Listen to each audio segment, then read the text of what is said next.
The wind didn't howl in Wyoming, it screamed. Rowan Hale had learned that difference years ago, back when he still thought nature gave warnings. Now he knew better. The land didn't warn, it just took. He pulled his coat tighter and squinted through the whiteout, boots crunching through snow that had already buried yesterday's tracks. The fence line was somewhere ahead, probably down again. Third time this week. He should have fixed it proper last spring, but spring had come and gone while he was drunk, and now winter was making him pay for it. 53 years old, alone on 200 acres of frozen nothing. This was the life he'd earned. The cattle were somewhere west, huddled and stupid, waiting for him to do something about the storm they were too dumb to escape. He'd lost count of how many seasons he'd done this, dragged himself through killing cold to save animals that would be dead in a year anyway, butchered and wrapped and sold to people who'd never know his name. His father used to say ranching was honest work. His father had also drunk himself to death by 47, so Rowan didn't put much stock in the old man's philosophy. The fence post emerged from the snow like a broken tooth. Down. Of course it was down. Rowan knelt, his knees popping loud enough to hear over the wind, and started working the wire free from the ice. His hands were numb even through the gloves. Another hour of this, and he'd lose feeling in his fingers for a day. 2 hours, and he might lose the fingers. He was weighing his options when he saw it. A shape, dark against the white, wrong. Rowan stood slowly, wire falling from his hands. The wind was pushing so hard he had to lean into it, eyes watering, but the shape didn't move. Didn't shift, just lay there like a stain on fresh canvas. Not a cow, too small. Not a wolf. Wrong outline. He started walking before his brain caught up with his legs. 20 feet away, he knew. 10 feet away, he was sure. By the time he reached her, he was already doing the math on how long she'd been out here and what that meant for her chances. A woman. Face down in the snow, one arm stretched out like she'd been crawling. Dark hair frozen stiff. Heavy wool dress caked with ice. No coat, no hat, no gloves. Jesus, Rowan muttered and dropped to his knees beside her. He grabbed her shoulder and turned her over. Her face was pale. Not winter pale, but corpse pale. Blue lips. Ice crystals in her eyelashes. He pressed 2 fingers to her throat, his own hand shaking so bad he almost couldn't feel anything. Then, there. Faint. Slow. A pulse that had no right to still be there. Hey. His voice came out rough, unused to talking. Hey, can you hear me? Nothing. Her eyes didn't even flutter. Rowan looked around like there might be answers in the storm. There weren't, just white and wind and cold that would kill them both if he stood here thinking too long. He got his arms under her and lifted. She was lighter than she should have been, too light. The dress was soaked through, heavy with ice, but under it there was almost nothing to her. He turned toward home and started walking. The ranch house was a half-mile back. Might as well have been 10. His shoulders were burning after the first 100 yards. After 200, his thighs were cramping. At 300, he had to stop and readjust her weight, his breath coming in gasps that froze on his beard. She didn't move, didn't make a sound. He kept walking. The house appeared through the snow like a miracle he didn't believe in, low and dark, windows black, the porch sagging on one side where he still hadn't fixed the support beam. It looked like what it was, a place where someone had given up. Rowan kicked the door open and stumbled inside, nearly dropping her. The house was barely warmer than outside. He'd let the fire die before he left. Stupid. He was getting stupid in his old age. He carried her to the couch, an old thing his ex-wife had left behind, stained and sunken, and laid her down as gently as his shaking arms would allow. Then he moved fast, the way you move when you're trying not to think about what happens if you fail. Fire first.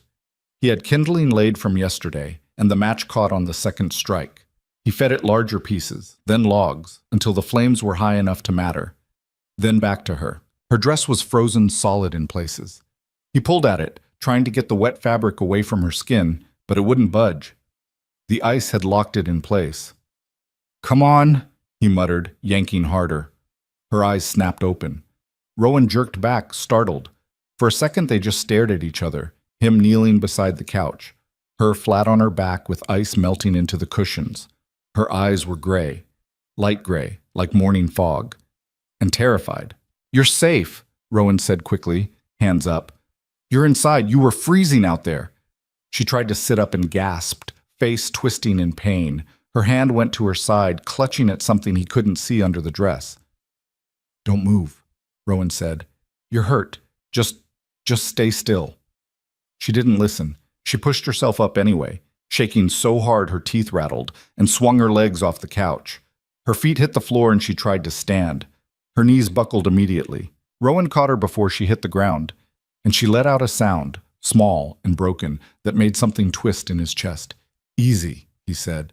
"I've got you. Just sit back down, please." For a moment she resisted, her whole body rigid. Then something gave way and she collapsed back onto the couch, breathing hard.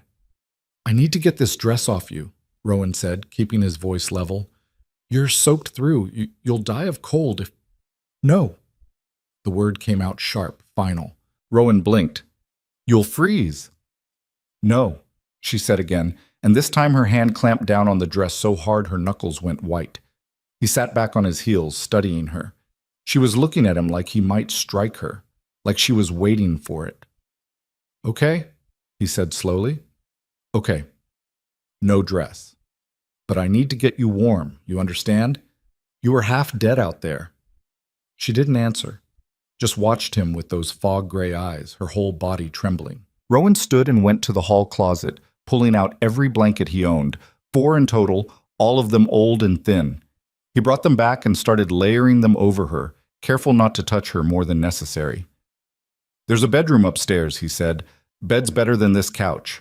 When you're ready, I'll stay here." Her voice was quiet, hoarse, like she hadn't used it in a long time.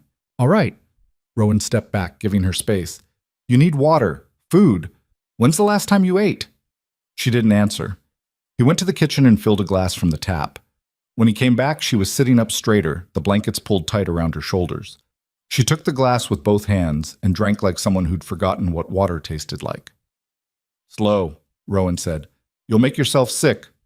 She ignored him and drained the glass, then held it out for more. He refilled it 3 times before she finally stopped. "I'll make something to eat," he said. "You like stew?" She stared at him like the question didn't make sense. "I'll make stew," he decided. The kitchen was cold and cramped, the cabinets mostly empty. He found a can of beef stew in the back, expired by 2 years, but cans didn't care about dates, and dumped it in a pot. While it heated, he kept glancing back into the living room. She hadn't moved, just sat there, wrapped in blankets, staring at the fire. Who was she? Where had she come from? The nearest town was 18 miles south, and there was nothing between here and there but empty land. No houses, no roads, nothing. You didn't end up out here by accident. When the stew was hot, he poured it into a bowl and brought it to her with a spoon. She took it without a word and ate like someone who'd been starving, fast, messy, desperate. "There's more if you want it," Rowan said. She didn't look up, just kept eating. He sat down in the chair across from her and watched the fire. Outside, the wind was still screaming. The storm wasn't going to let up anytime soon, which meant she was stuck here. And so was he. "Got a name?" he asked after a while. Silence. "I'm Rowan," he offered. "Rowan Hale. This is my place. Has been for 20 years. She set the empty bowl on the floor and pulled the blankets tighter. "You don't have to tell me," Rowan said, "but if someone's looking for you, no one's looking." Her voice was flat, certain.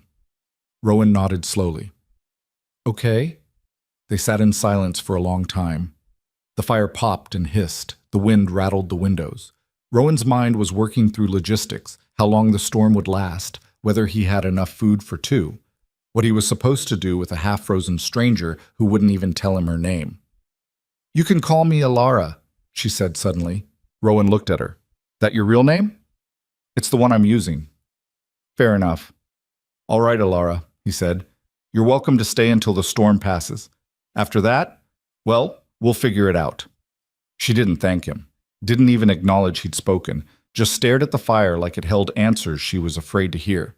Rowan stood and stretched, his back cracking. "I'm going to check the cattle, make sure they're settled. You need anything before I go?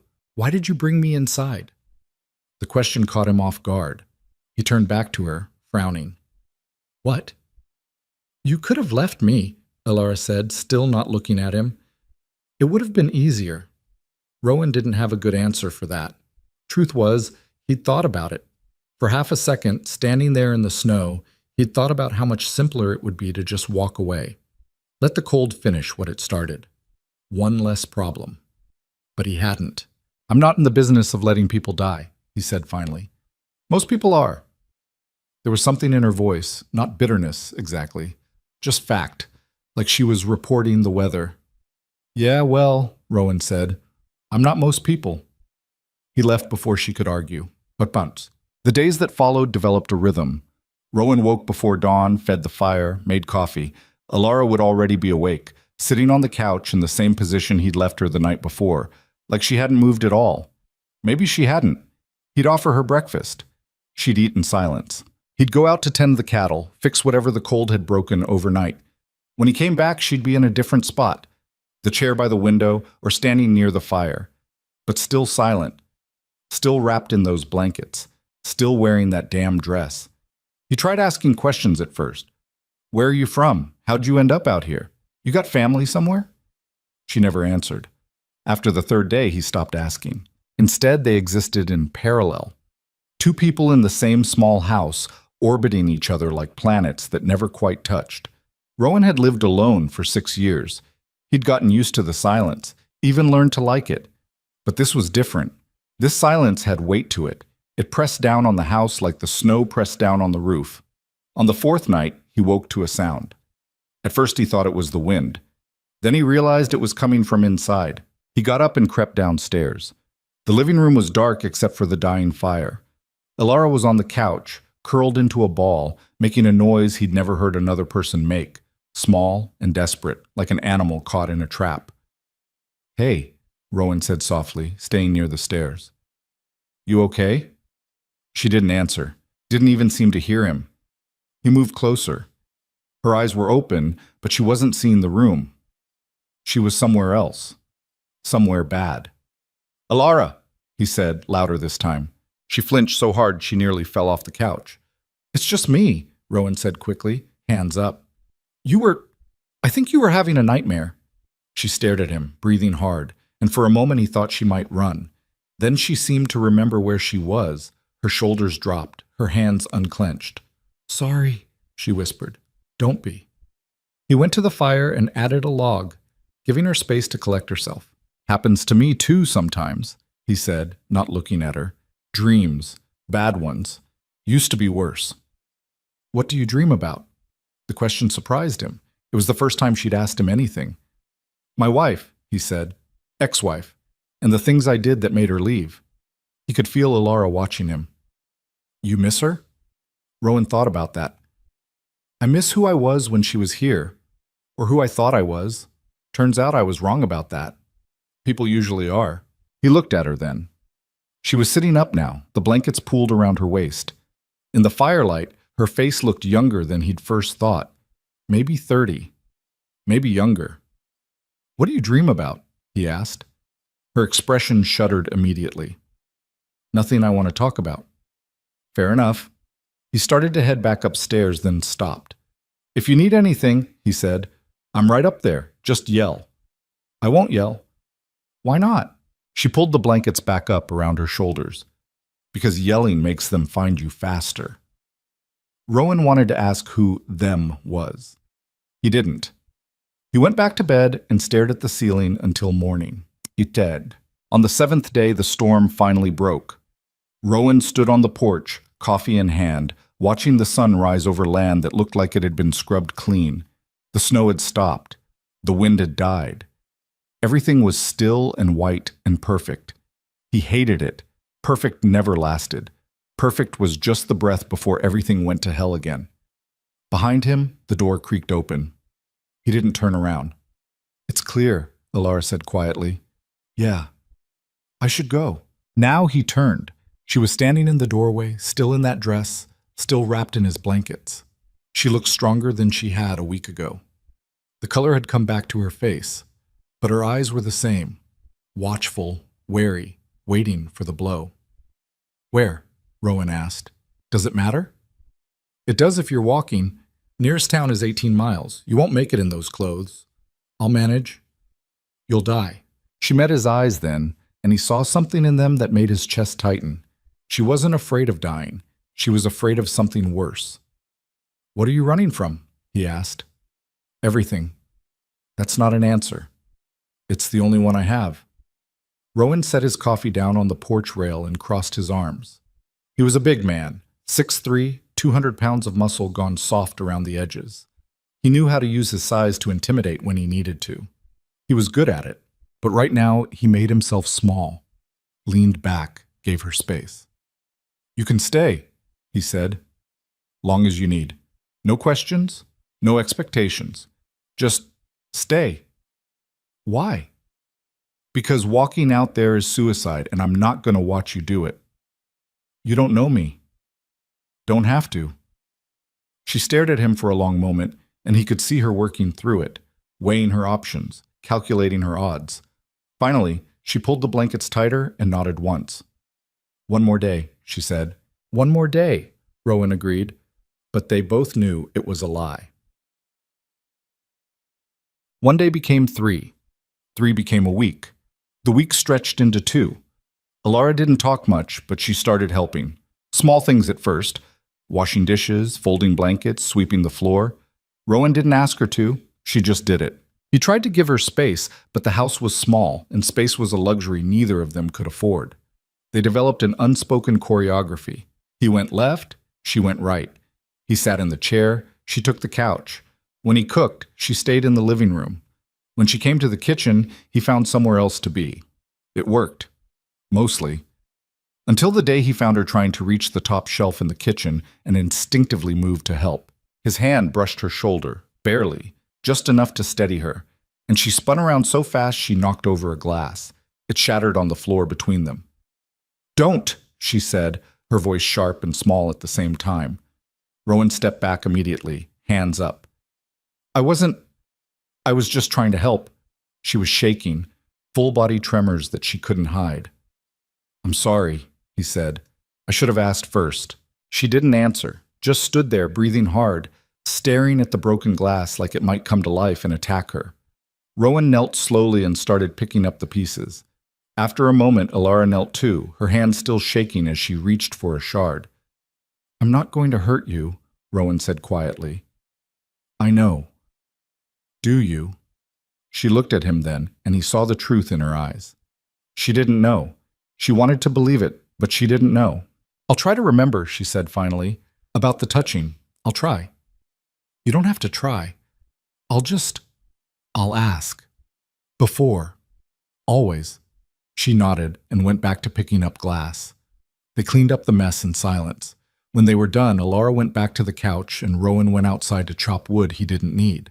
He swung the axe hard enough to split the logs clean through, over and over, until his shoulders burned and his hands ached. But it didn't help. He kept seeing the look on her face when he touched her, the fear. Someone had hurt her, bad enough that a simple touch sent her spinning into panic. And whoever it was, they were the reason she'd been dying in the snow. Rowan brought the axe down one more time, burying it in the stump. He didn't know who they were, but he was starting to think he hated them anyway. But 3 weeks in, Alara started talking. Not a lot, just small things, comments about the weather, questions about the ranch. Once, she even almost smiled when he told a story about a cow that had gotten stuck in a fence and taken half the fence with her when she finally broke free. It felt like progress. It felt like maybe she was starting to believe she was safe here. Then one night, she asked the question that changed everything. They were sitting by the fire, him in the chair, her on the couch, when she said, "Do you believe people can be owned?" Rowan looked up from the book he wasn't really reading. "What?" "Owned," she repeated. "Like property. Do you think that's possible?" "You mean like slavery?" "I mean like anything. If someone believes they own you, if they've convinced you that you belong to them, does that make it true?" Rowan set the book down. "No," he said firmly. "People can't be owned. Not anymore. Not ever." "But what if they think they can? What if they've built their whole life around that belief?" "Then they're wrong." Alara was quiet for a long moment. Then she said, very softly, "What if they don't care about wrong?" And Rowan understood. Who owns you, Elara? She flinched at the question. I didn't say. Who? She stood abruptly, the blankets falling to the floor. I should sleep. Elara. Good night, Rowan. She walked upstairs before he could say anything else. Rowan sat there, staring at the fire, his mind working through possibilities he didn't want to consider. Someone thought they owned her, and she believed them, which meant she wasn't just running, she was escaping. And people who thought they owned things didn't let them go easy. He stood and went to the window, looking out at the dark. The snow stretched on forever, white and empty. But somewhere out there, someone was looking, and eventually they were going to find her. The question hung in the air between them for days after that night, unspoken but present in every silence, every careful movement, every time their eyes met and quickly looked away. Rowan didn't push. He'd learned that much about Elara by now. Pushing only made her retreat further into whatever fortress she'd built inside herself. Instead, he watched. And what he saw worried him more than he wanted to admit. She'd started sleeping less. He could hear her moving around downstairs at odd hours, 2 in the morning, 4. Sometimes she didn't seem to sleep at all. During the day, she'd position herself near windows, her eyes constantly scanning the horizon like she was expecting something. Someone. A week after their conversation by the fire, Rowan came in from checking the cattle to find her standing at the kitchen window, so still she might have been carved from stone. Everything all right? He asked, stomping snow off his boots. She didn't turn. There were tracks. His stomach dropped. What kind of tracks? I don't know. They're gone now. The wind covered them. Rowan moved to the window and looked out. Fresh snow had fallen overnight, smooth and unmarked except for his own path to the barn. Where? Near the tree line. East side. She pointed with one finger, not taking her eyes off the landscape. They were there this morning. I saw them from upstairs. Could have been deer. Elk, maybe. Maybe. But her voice said she didn't believe that any more than he did. Rowan grabbed his rifle from above the door, a Winchester he hadn't fired in 3 years, and checked the chamber.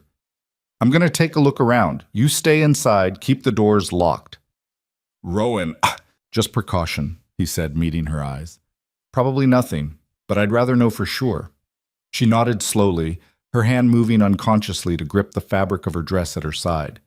That gesture, he'd seen it 100 times now, always when she was afraid, like she was holding on to the only thing she had left. He went out into the cold, rifle slung over his shoulder, and made a wide circle around the property. The snow was fresh enough that any tracks would show clear, but there was nothing, just wind-sculpted drifts and the distant line of trees standing black against white. Still, the back of his neck prickled the whole time, the feeling of being watched. When he got back to the house, Elara was exactly where he'd left her, staring out the window. Nothing, he said, setting the rifle back in its place. If there was something, it's long gone now. Okay. Elara, if there's something you need to tell me, there's nothing to tell. But the way she said it, flat and rehearsed, told him everything he needed to know. She was lying, not to him exactly, to herself maybe, or trying to. That night, he slept with the rifle next to his bed. The next morning brought new snow and no tracks. The morning after that, the same. By the 4th day, even Elara seemed to relax slightly, though she still checked the windows more often than any person should need to. Rowan tried to establish some kind of normalcy.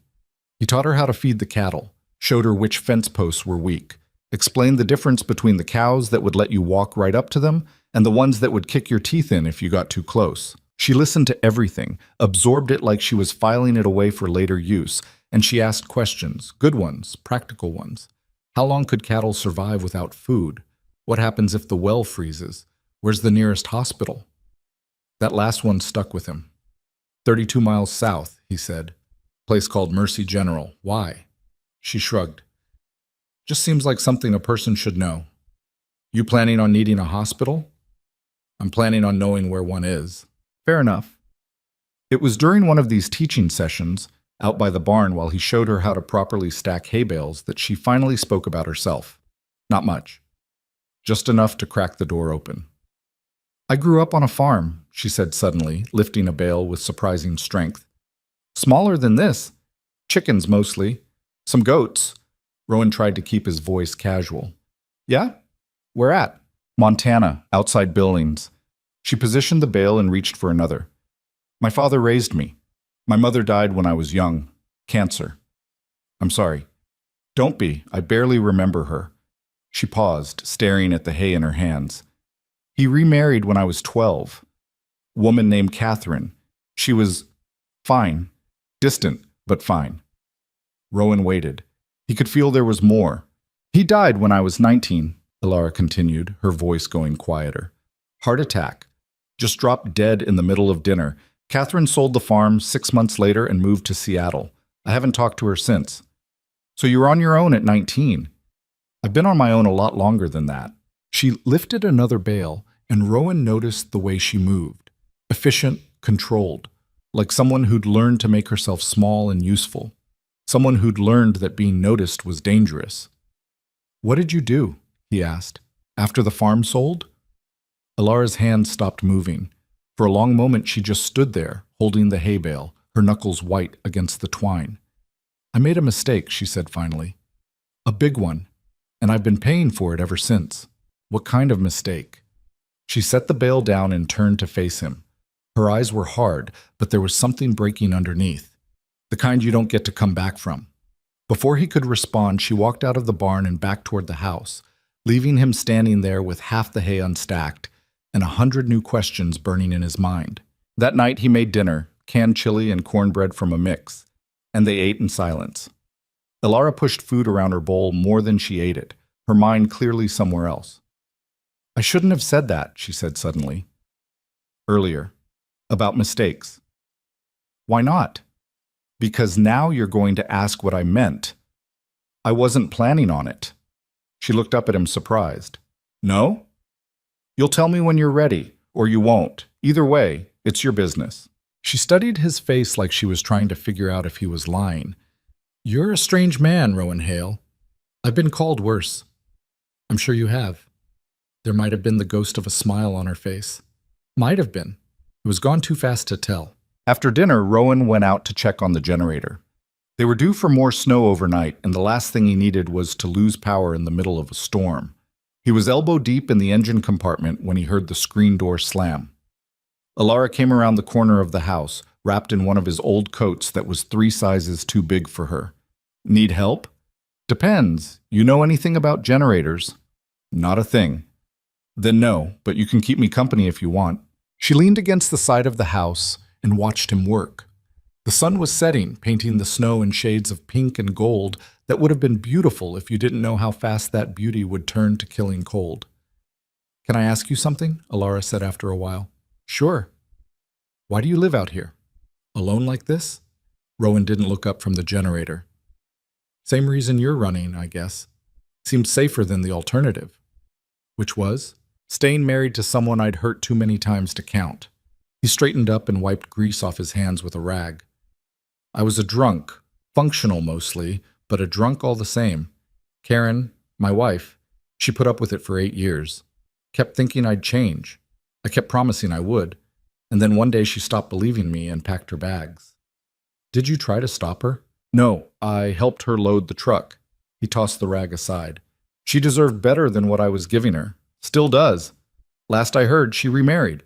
Some accountant from Cheyenne. Has 2 kids now. Do you still drink? Not in 6 years. Why'd you stop? Rowan looked out at the horizon, at the endless white that had become his whole world. Because she left, and suddenly there was no one here to pretend for, no one to lie to but myself. And I got tired of that lie. Ilara was quiet for a long moment.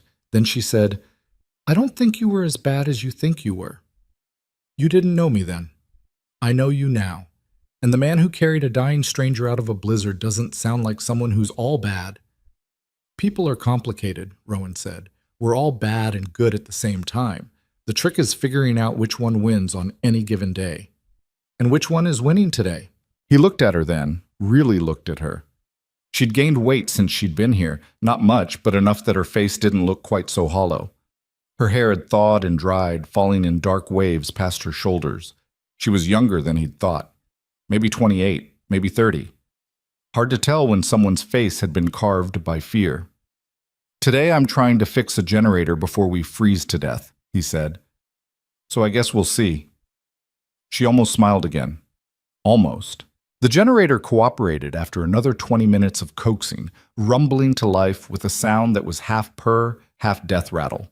Rowan made a mental note to replace the damn thing next spring, assuming he made it to next spring, assuming the world didn't end between now and then. They were walking back to the house when Alara stopped suddenly, her whole body going rigid. "What?"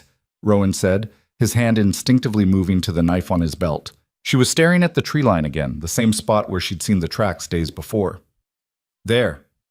Rowan followed her gaze.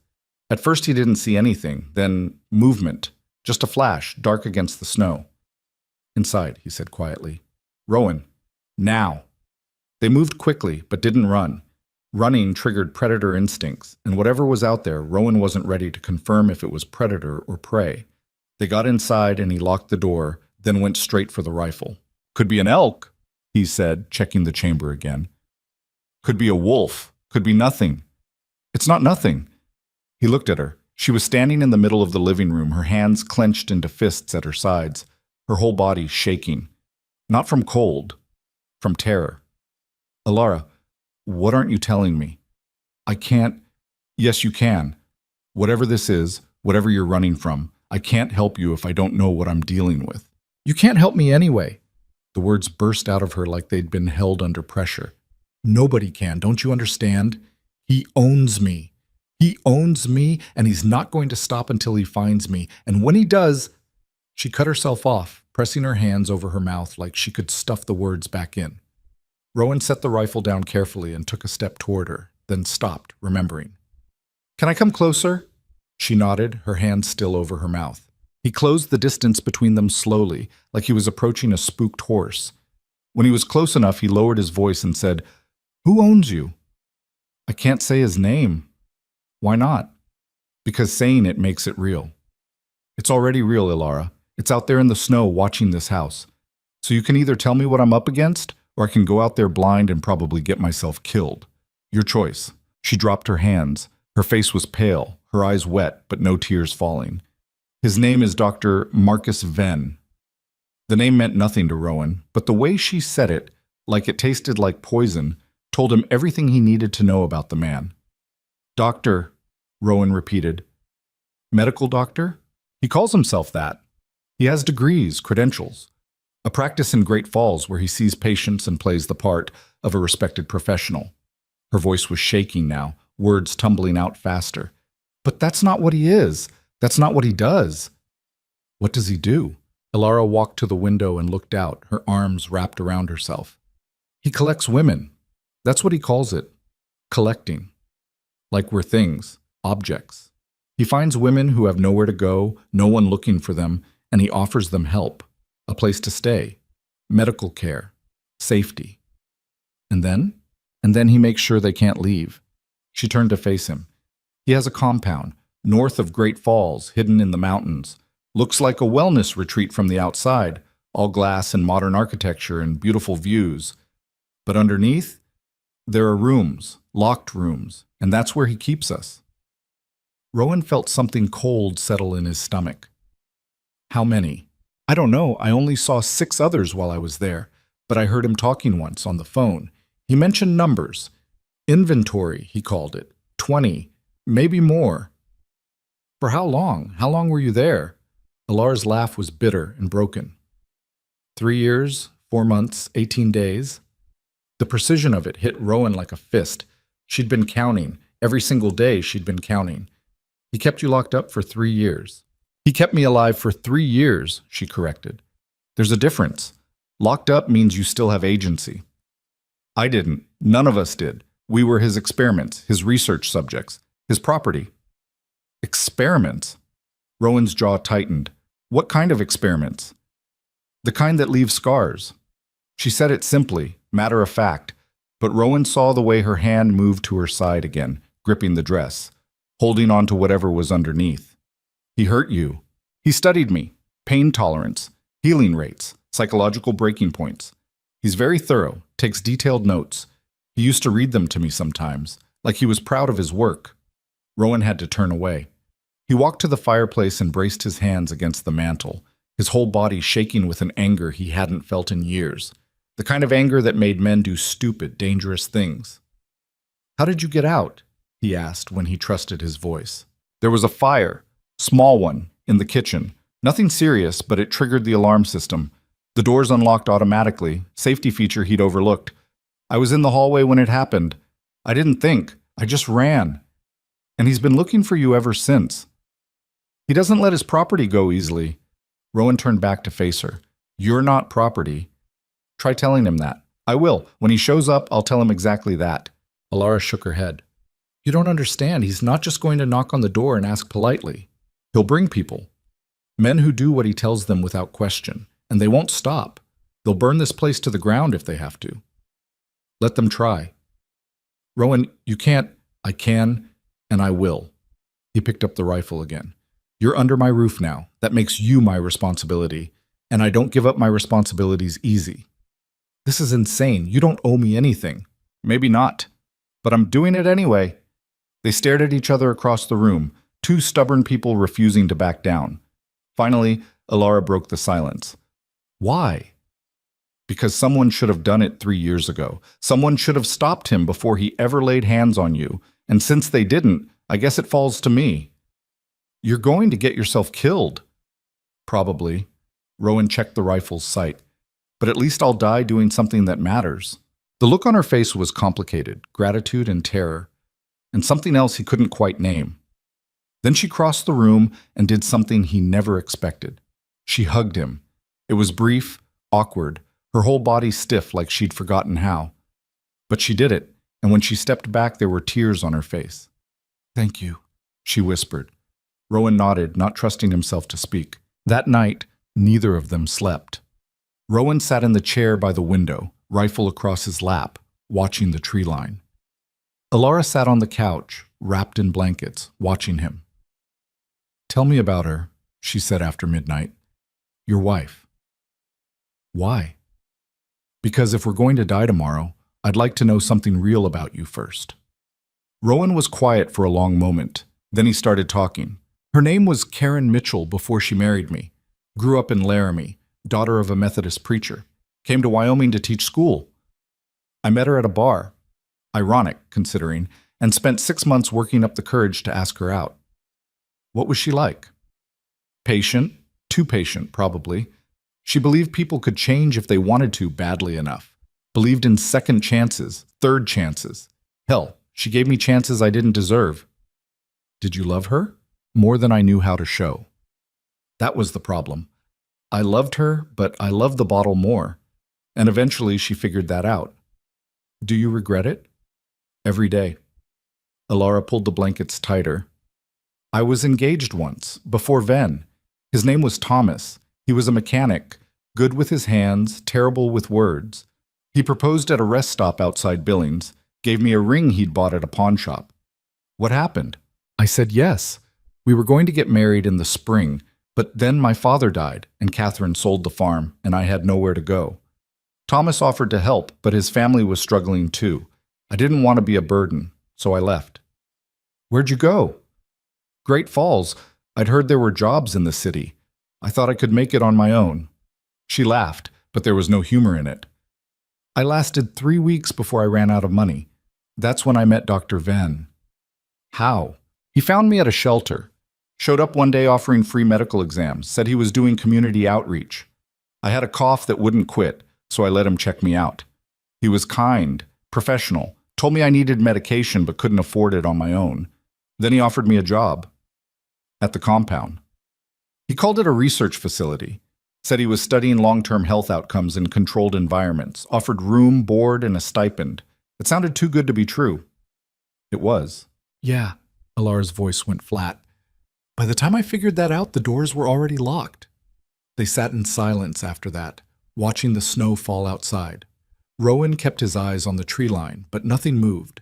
Whatever had been out there earlier was either gone or waiting. Around 3 in the morning, Alara spoke again. "He branded me." Rowan's head snapped toward her. "What?" "Ven. He brands his property. Says it's to ensure we don't forget who we belong to." Her hand moved to her side again. "It's under the dress." on my ribs. His initials, MV. The anger Rowan had been holding back surged up so fast he had to grip the rifle to keep from putting his fist through the wall. That's why you won't take it off. That's why. Ilara, don't. Please don't say you're sorry or that it's not my fault or any of the things people say. I've heard them all in my head 1,000 times. They don't help. What does help? She thought about that. Knowing that someone else knows, that I'm not carrying it alone anymore. That helps. Rowan nodded. He understood that. The weight of secrets, how they grew heavier the longer you held them. I've got you, he said quietly. Whatever comes next, you're not facing it alone. You're a good man, Rowan Hale. No, I'm not. But I'm trying. That's more than most people do. Dawn came slow and gray, the sun buried behind thick clouds that promised more snow. Rowan made coffee and breakfast, eggs from the chickens he'd been neglecting, toast from bread that was a day away from moldy. They ate without talking, both of them listening to the silence outside. I need to check the cattle, Rowan said, draining his coffee. Make sure they made it through the night. I'm coming with you. Ilara, I'm not staying here alone, not today. He wanted to argue, but the look on her face stopped him. She was terrified, yes, but there was something else there too. Determination. She was done running. All right, he said, but stay close, and if I tell you to run, you run. Understood? Understood. They bundled up and went out into the cold. The cattle were huddled near the barn, breath steaming in the frozen air. Rowan counted them out of habit, 18 total, all accounted for.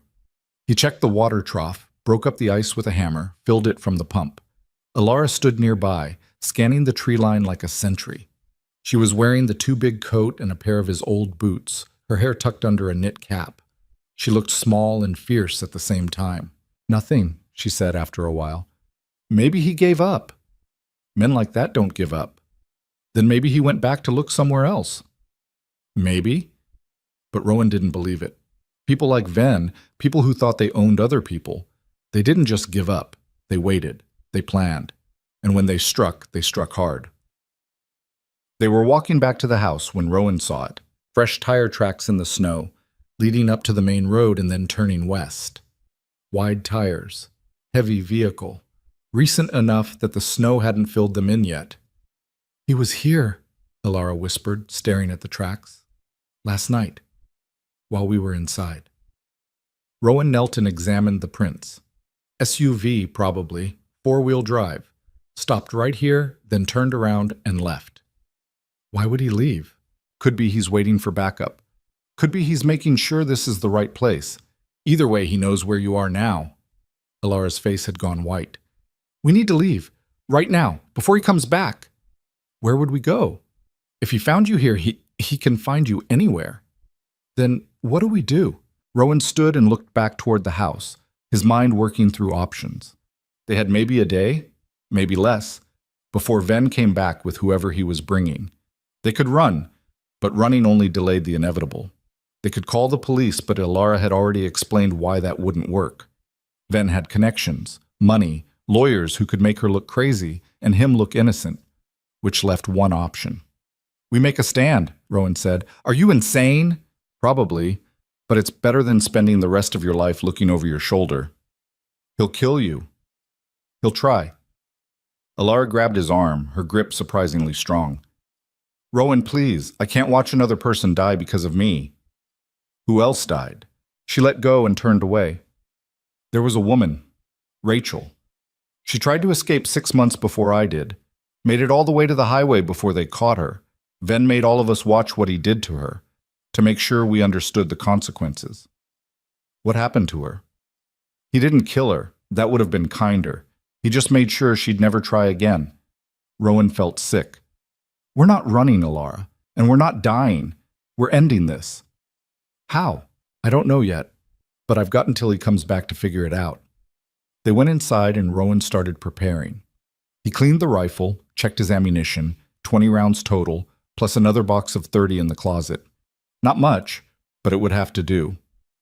He moved furniture, creating sight lines to the windows and doors. He filled empty bottles with gasoline from the generator, stuffed rags in the tops. Improvised weapons, he hoped he wouldn't need. Ilara watched all of this with wide eyes. "You've done this before." "Not exactly, but I spent 2 years in the army before I got myself dishonorably discharged for fighting. Learned a few things. Like how to fight off a private army? Like how to make the other guy think twice before coming through your door." He showed her how to load the rifle, how to aim, how to breathe and squeeze instead of pulling the trigger. She was a quick study, her hand steady despite her fear. "I don't know if I can shoot someone," she said quietly. "You won't have to. That's my job. Yours is to stay alive.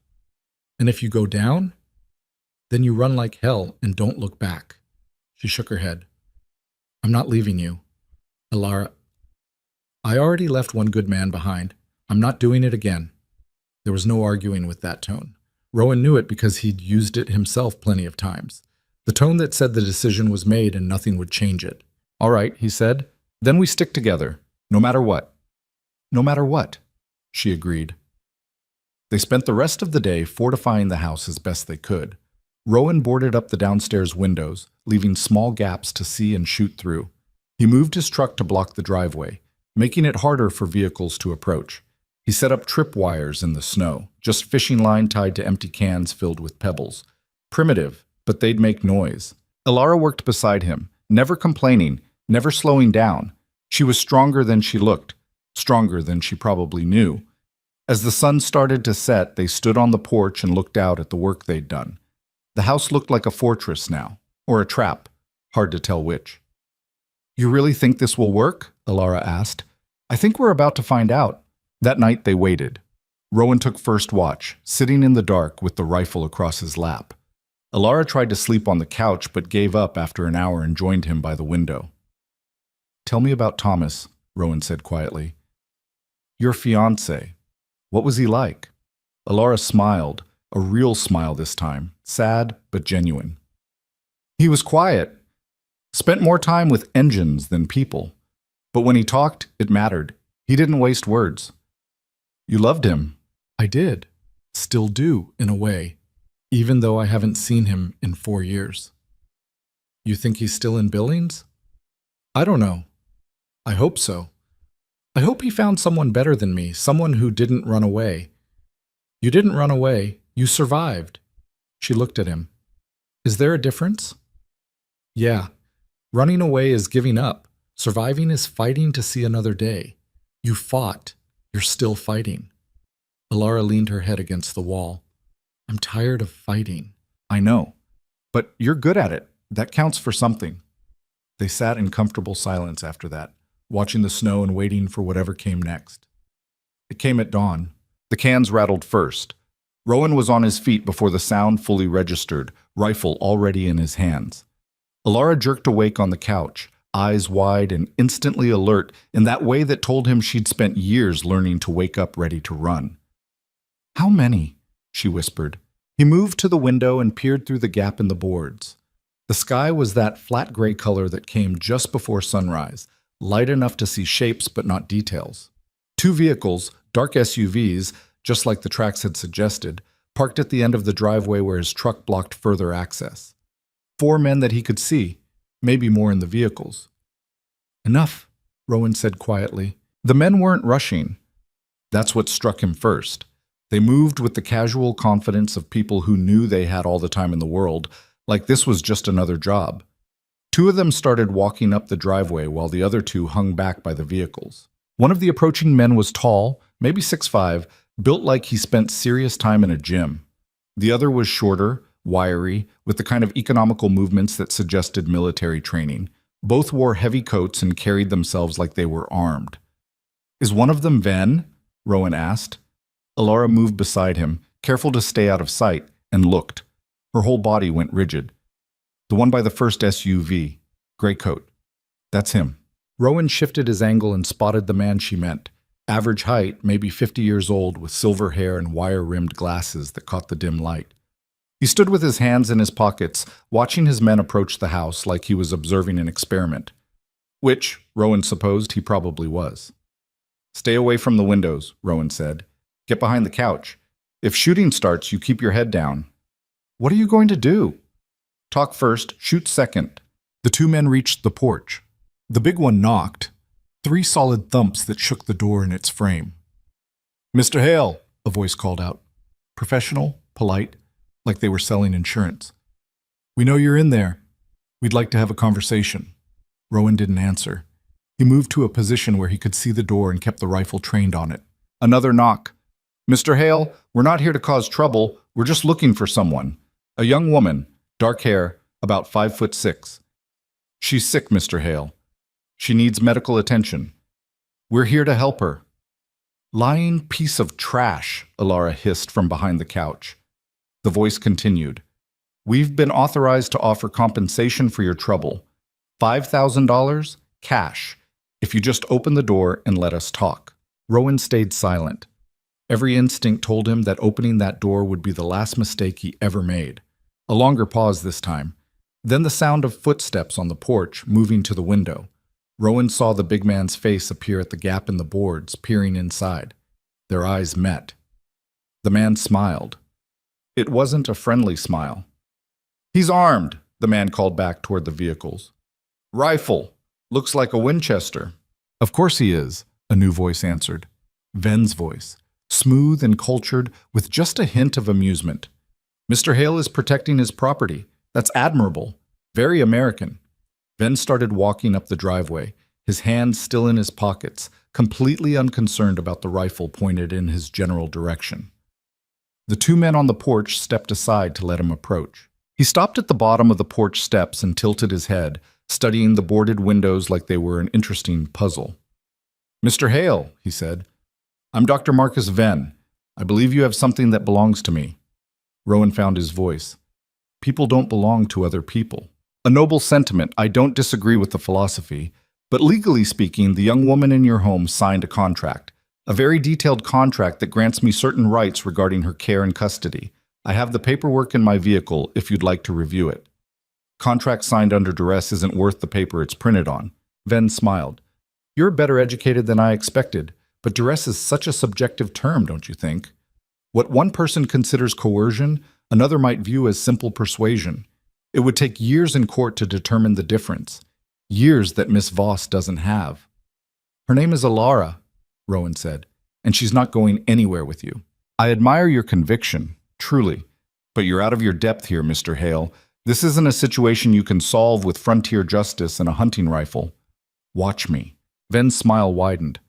"You're planning to shoot me? Right now? In front of witnesses? My associates are filming this conversation, Mr. Hale. Everything you say and do is being recorded. If you pull that trigger, you won't be a hero. You'll be a murderer. And Miss Voss will end up exactly where she started. Except now she'll have your death on her conscience." Rowan's finger tensed on the trigger. Ven was right, and they both knew it. Shooting an unarmed man on your own property might fly in some situations, but not when the man had lawyers and money and a camera recording everything. "Smart man," Ven said, reading the hesitation. "Now, let's discuss this reasonably. I'm prepared to be generous, $10,000. That's enough to fix this ranch up, replace that generator I heard struggling last night, maybe even take a vacation. All you have to do is step aside. Go to hell." "I've been there, Mr. Hale. It's not as bad as people say." Ven took a step closer. 15,000. Final offer. "You could offer me $1 million. Answer's still no." Ven sighed like Rowan was a student who'd disappointed him. "Then we have a problem. Because I'm not leaving without my property. Which means you have 3 options. 1, you open that door and accept my generous offer. 2, you shoot me and spend the rest of your life in prison. 3, you barricade yourself inside and wait while my associates find more creative ways to extract Miss Voss." "There's a 4th option," Rowan said. "Oh? You leave now, and I don't put a bullet through your windshield." Ven actually laughed. "You're threatening property damage? How delightfully quaint." He turned to the big man on the porch. "Carter, show Mr. Hale what we think of his threats." Carter pulled something from his coat. Rowan tensed, expecting a gun, but it was just a radio. He spoke into it, 2 words. "Light it up." The man by the vehicles moved to the back of the second SUV and opened the rear door. A moment later, Rowan heard an engine start, different from a car engine, smaller, mechanical. A drone rose into the air, quadcopter style, with something hanging beneath it. "You've got 10 seconds to reconsider," Ven said pleasantly. "After that, we start with the barn." Rowan's stomach dropped. The barn was full of hay, dry hay. It would go up like a match. "You're insane," he said. "I'm practical. The barn, then the generator shed, then the house itself. I'll burn everything you own until you have no choice but to come out. Miss Voss is fireproof, Mr. Hale. Your home is not. There are cattle in that barn. Then I suggest you decide quickly. 10, 9, 8. Rowan's mind raced. He could shoot the drone. Maybe. It was moving, and he hadn't fired a rifle in 3 years, but he might get lucky. Except Ven would just send up another one, or his men would start shooting back, and Alara would be caught in the crossfire. 7, 6, 5. "Rowan," Alara's voice quiet but steady. "Let me go." "No." "He's going to burn it all anyway. At least this way you survive." I said no. 4, 3. "Please," Alara said. "I can't watch you lose everything because of me." 2. Rowan made a decision. It was probably stupid, probably going to get them both killed, but it was the only play he had left. He fired. The shot was deafening in the enclosed space. The window glass that was left shattered. Outside, the drone sparked and spun, one of its rotors destroyed, and crashed into the snow 20 feet from the barn. For a moment, everyone froze. Then Carter's hand went inside his coat and came out with a gun, a real one, matte black and professional. "Stand down!" Ven's voice cracked like a whip. Carter hesitated, gun half raised. "I said stand down. Nobody fires unless I give the order." Carter lowered the gun slowly, but his eyes never left the house. Ven looked at the ruined drone, then back at the house. When he spoke again, his voice had lost all its cultured pleasantness. "That was a mistake, Mr. Hale. You were the one making threats. And now you've escalated this situation beyond negotiation." Ven turned to Carter. "Get the equipment, all of it. I want that house opened up in the next hour." "What about local law enforcement?" Carter asked. "Neighbor might have heard the shot." "What neighbor? We're 15 miles from the nearest occupied property. No one's coming." Ben started walking back to the SUVs, then paused and called back. 1 hour, Mr. Hale. Use it to say your goodbyes." They watched the men unload equipment from the vehicles. A battering ram, bolt cutters, what looked like a portable welding torch. "They're really going to break in," Alara said quietly. "Yeah. We can't fight them all. Even if you're the best shot in Wyoming, there are too many." Rowan worked the bolt on the rifle, ejecting the spent casing. "Then we don't fight them here." "What?" He turned to look at her. "There's a root cellar, entrance in the kitchen, behind the pantry. Goes down about 12 feet, then tunnels out to an exit near the tree line. My grandfather built it during the Cold War, thought the Russians were going to nuke us all." "You want to run?" "I want to survive. There's a difference." He moved to the kitchen and pulled the pantry shelf aside, revealing a trapdoor in the floor. "We go down. We come up outside. We disappear into the woods. By the time they realize we're gone, we'll have a head start." "And then what? We can't run forever." "No, but we can run long enough to get to town. Get help. Real help." Alara stared at the open trapdoor. "He'll follow us. You know he will. Let him try. Woods at night, in the snow, city boy like him doesn't stand a chance. He has men who know what they're doing." "So do I." Rowan grabbed a backpack from the closet and started filling it. Food, water, matches, a knife, extra ammunition. "I grew up in these woods, hunted them since I was 8 years old. They want to track us? Fine. But they'll be doing it on my territory." Outside, the men were setting up. Carter had the battering ram positioned at the door. Another man, the wiry one Rowan had noticed earlier, was checking the windows, looking for weak points. "We've got maybe 20 minutes before they breach," Rowan said. "After that, this whole conversation becomes irrelevant." Alara was still staring at the trapdoor. Then she looked up at him, and he saw something in her eyes he hadn't seen before. Not fear, not resignation, something harder. "Okay," she said. "But I need something first." "What?" She walked to the fireplace and picked up the poker. Then she went to the bathroom and closed the door. Rowan heard water running.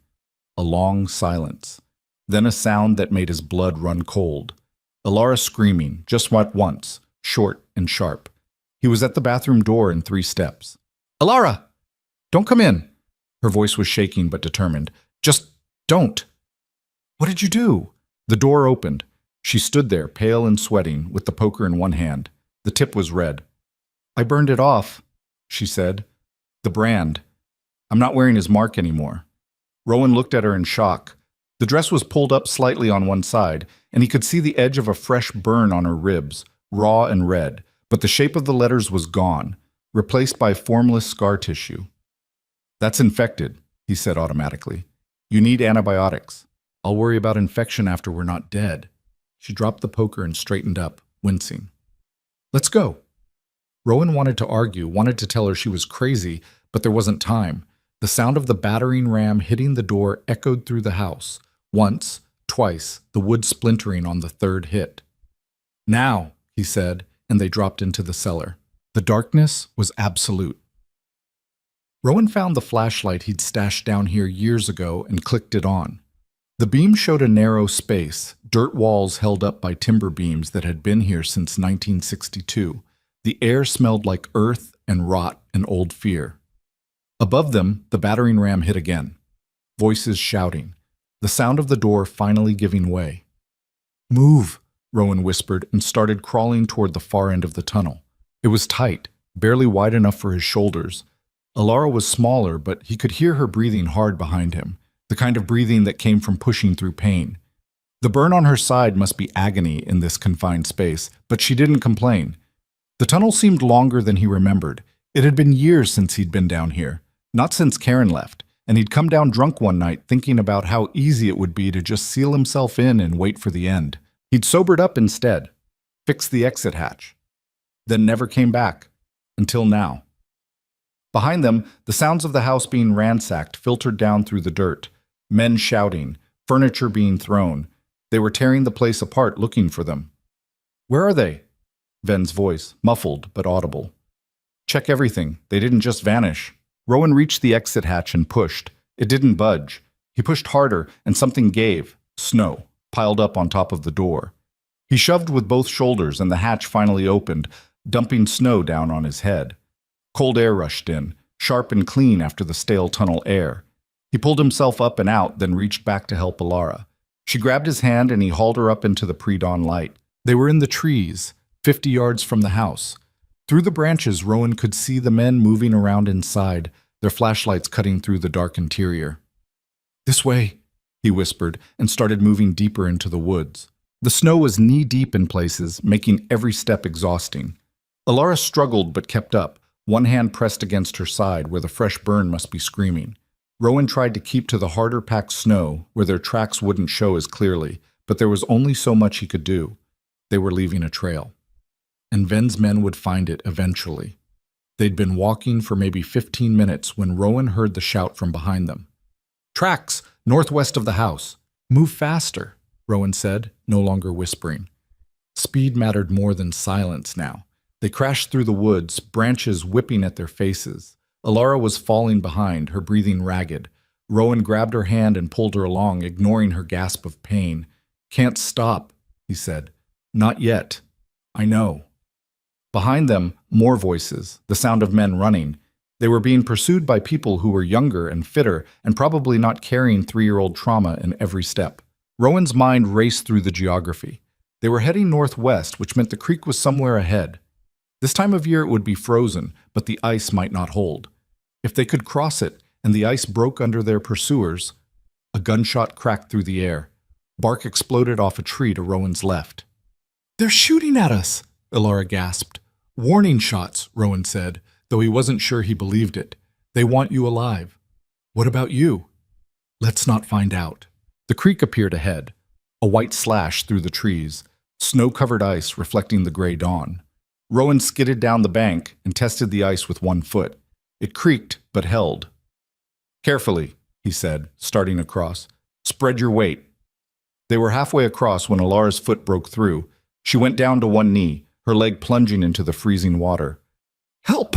Rowan grabbed her arm and hauled her up. Her leg came free, soaked and already starting to freeze. They scrambled to the far bank and collapsed behind a fallen log. "Can you feel your toes?" Rowan asked. "No." "That's bad." "I know it's bad."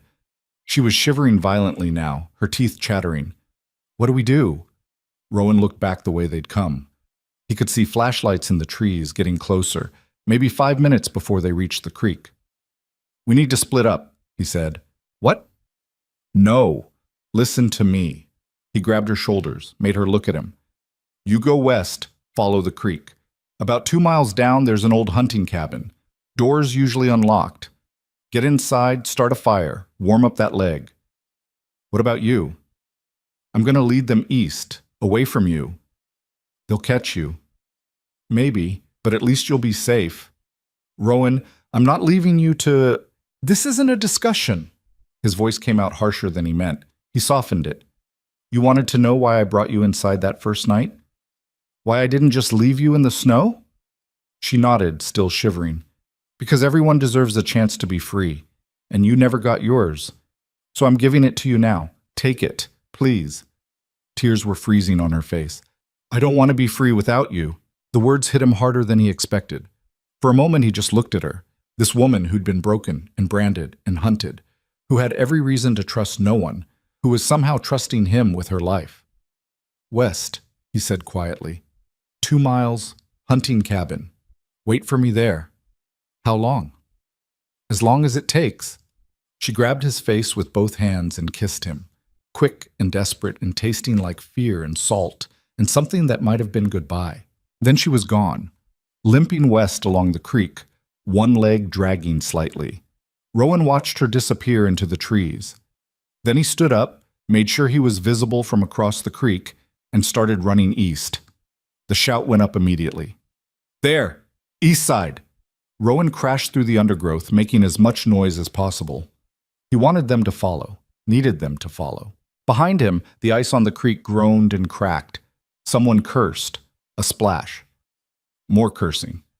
At least one of them had gone through. Good. Rowan kept running. His lungs were burning and his legs felt like concrete, but he pushed harder. He'd been drunk and useless for years, but underneath all that, the rancher's muscle was still there. The body that had spent decades working this land. He could hear them behind him, 2, maybe 3 men. Younger than him, faster. But he knew these woods and they didn't. He led them east for another mile, then cut north, then west, then south, doubling back in a wide circle. He crossed his own tracks twice, trying to confuse the trail. Jumped from rock to rock where he could to avoid leaving prints. And slowly, the sounds of pursuit fell away. Either he'd lost them, or they'd given up. Or they'd figured out the trick and gone after Alara instead. That thought got him moving again, ignoring the pain in his chest and the burning in his legs. He turned west and started covering ground as fast as he could. The sun was fully up now, turning the snow into a blinding white that hurt to look at. Rowan's eyes watered. His hands were numb even inside his gloves. His beard was frozen solid with ice from his breath. But he kept moving. The hunting cabin appeared after what felt like hours, but was probably only one. It was exactly where he remembered. A small structure barely bigger than a shed, built from logs that had weathered to the color of old bone. A thin trail of smoke rose from the chimney. Alara had made it. Rowan approached carefully, watching for any sign that Ven's men had found it first. But the only tracks in the snow were Alara's, dragging and uneven but leading right to the door. He knocked. "It's me." The door flew open and Alara grabbed him, pulled him inside, hugged him so hard he could barely breathe. "I thought you were dead," she said into his chest. "I heard shots and I thought, I'm fine. I'm right here." He held her tight, feeling her shake against him. "You make it to the cabin, okay?" "Barely, my leg's not good." He looked down. She'd stripped off the wet boot and sock. Her foot was pale, almost blue in places. The early signs of frostbite. "We need to warm that up, slowly. Too fast and you'll damage the tissue." "I know. I've been holding it near the fire. Not too close." Smart. She was smarter than she gave herself credit for. Rowan sat down next to her and pulled off his own boots, checking his feet. They were cold, but not frozen. He'd gotten lucky. "Did they follow you?" Alara asked. "For a while. I lost them about a mile back. But they'll regroup, start searching systematically." "How long do we have?" "Maybe an hour. Maybe less." Alara fed another piece of wood into the small stove. The cabin was barely warmed up, but it was better than outside. There were old blankets on a cot in the corner, moth-eaten but functional. A shelf with canned goods that were probably older than Rowan. A few basic tools. "This place is terrible," Alara said. "Yeah, I love it." Rowan laughed despite everything. "Why?" "Because nobody owns it. Nobody's watching it. It's just here, existing, free." He understood that. After 3 years in Ven's compound, even a falling apart hunting cabin probably felt like paradise. "We can't stay long," he said. "Soon as you can walk, we need to keep moving." "Where?" "Town. Like I said, get the sheriff, get help." "You think the sheriff will believe us?" "I think when I tell him about armed men shooting at people on my property, he'll at least come take a look. And once he sees what Ven's got going on, Ven will be long gone. He's too smart to stick around once law enforcement gets involved." "Then we make sure he doesn't have time to run." Alara looked at him. "What are you thinking?" "I'm thinking about that compound you mentioned, the one north of Great Falls." "What about it?" "You said there are other women there, still locked up." "Probably." "Then we don't just run. We bring the whole thing down." Rowan leaned forward. "You tell the sheriff everything. About Ven, about the compound, about what he did to you. They get a warrant, they raid the place, they free everyone. And if they don't believe me, then I make them believe you." She smiled slightly. "How?" "By being very loud and very annoying until someone listens."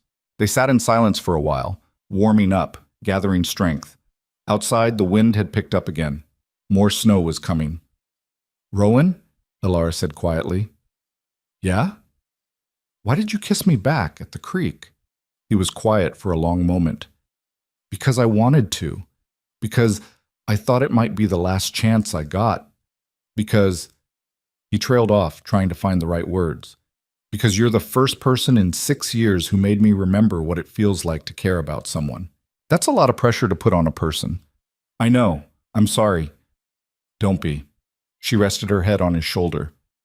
"I care about you too. I don't know when it happened. Maybe when you carried me out of the snow. Maybe when you didn't ask questions. Maybe when you stood on that porch and told a dangerous man to go to hell. I'm not a good man, Alara. Good men don't exist, just men who try. And you're trying harder than most." A sound outside made them both freeze. Voices, distant but getting closer. "Time to go," Rowan said, pulling his boots back on. Alara struggled with her own boot over her swollen foot. It barely fit. When she stood, she had to lean heavily on the wall. "Can you walk?" "I can do whatever I have to do." Rowan grabbed the backpack and opened the door carefully. The voices were coming from the south. 2 men, maybe 3. They'd found the cabin. "North," Rowan whispered. "Quietly." They slipped out and started moving through the trees. Alara was limping badly, each step obviously painful, but she didn't slow down. The voices behind them got louder. "Smoke! Someone's been here recently." "Check inside." They had maybe a minute before the men realized the cabin was empty and started looking for fresh tracks. Rowan spotted a rocky outcropping ahead and steered them toward it. The rocks meant no tracks. They scrambled up and over, dropping down on the far side into a small ravine. "Down here," he said, pulling Alara into a hollow beneath a fallen tree. "Don't move. Don't breathe." They pressed themselves against the frozen earth, covered in snow and dead leaves.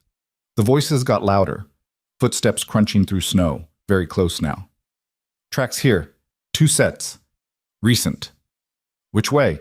"North. They're heading for the road." "Call it in. Tell the doctor we're in pursuit." A radio crackled. More voices.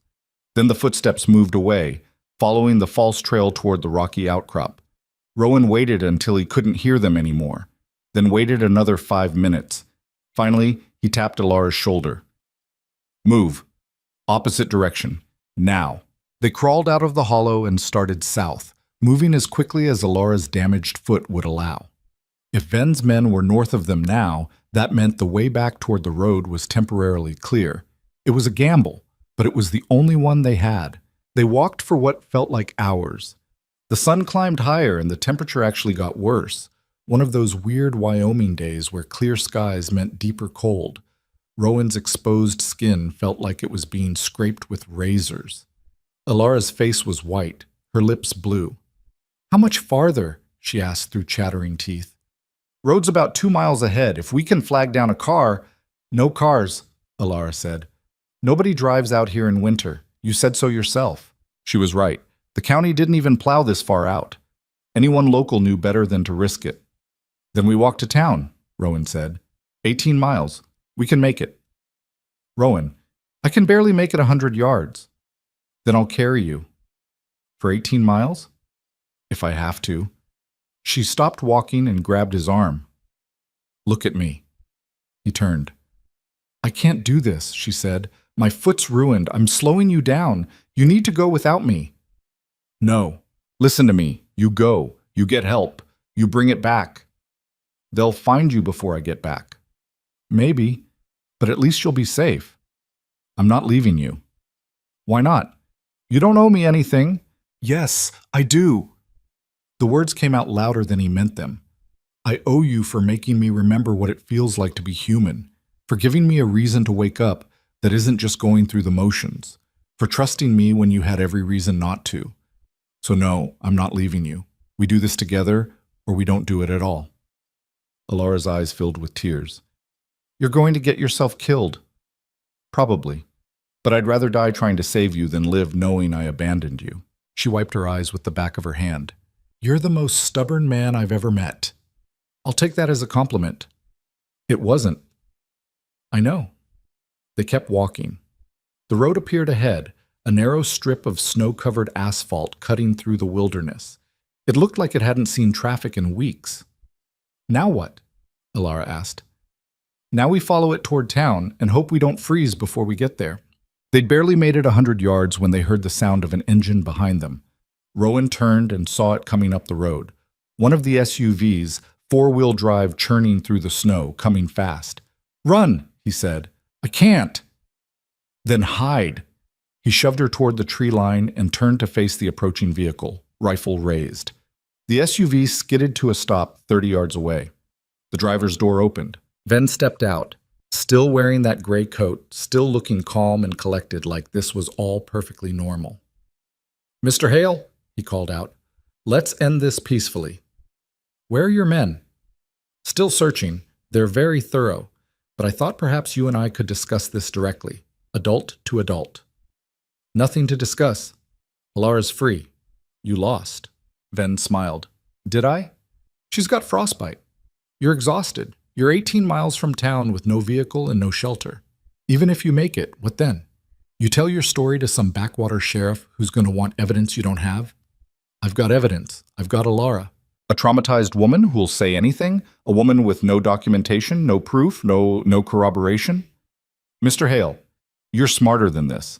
You know how these things work. She accuses me of imprisonment. I show them the contract she signed. She claims abuse. My lawyers claim delusion. She points to her scars. I produce medical records showing treatment for self-harm. You're lying. Of course I'm lying, but I'm lying with documentation. That's the difference. Ven took a step closer. You can't win this. The system isn't built for people like you. It's built for people like me. Rowan kept the rifle trained on him.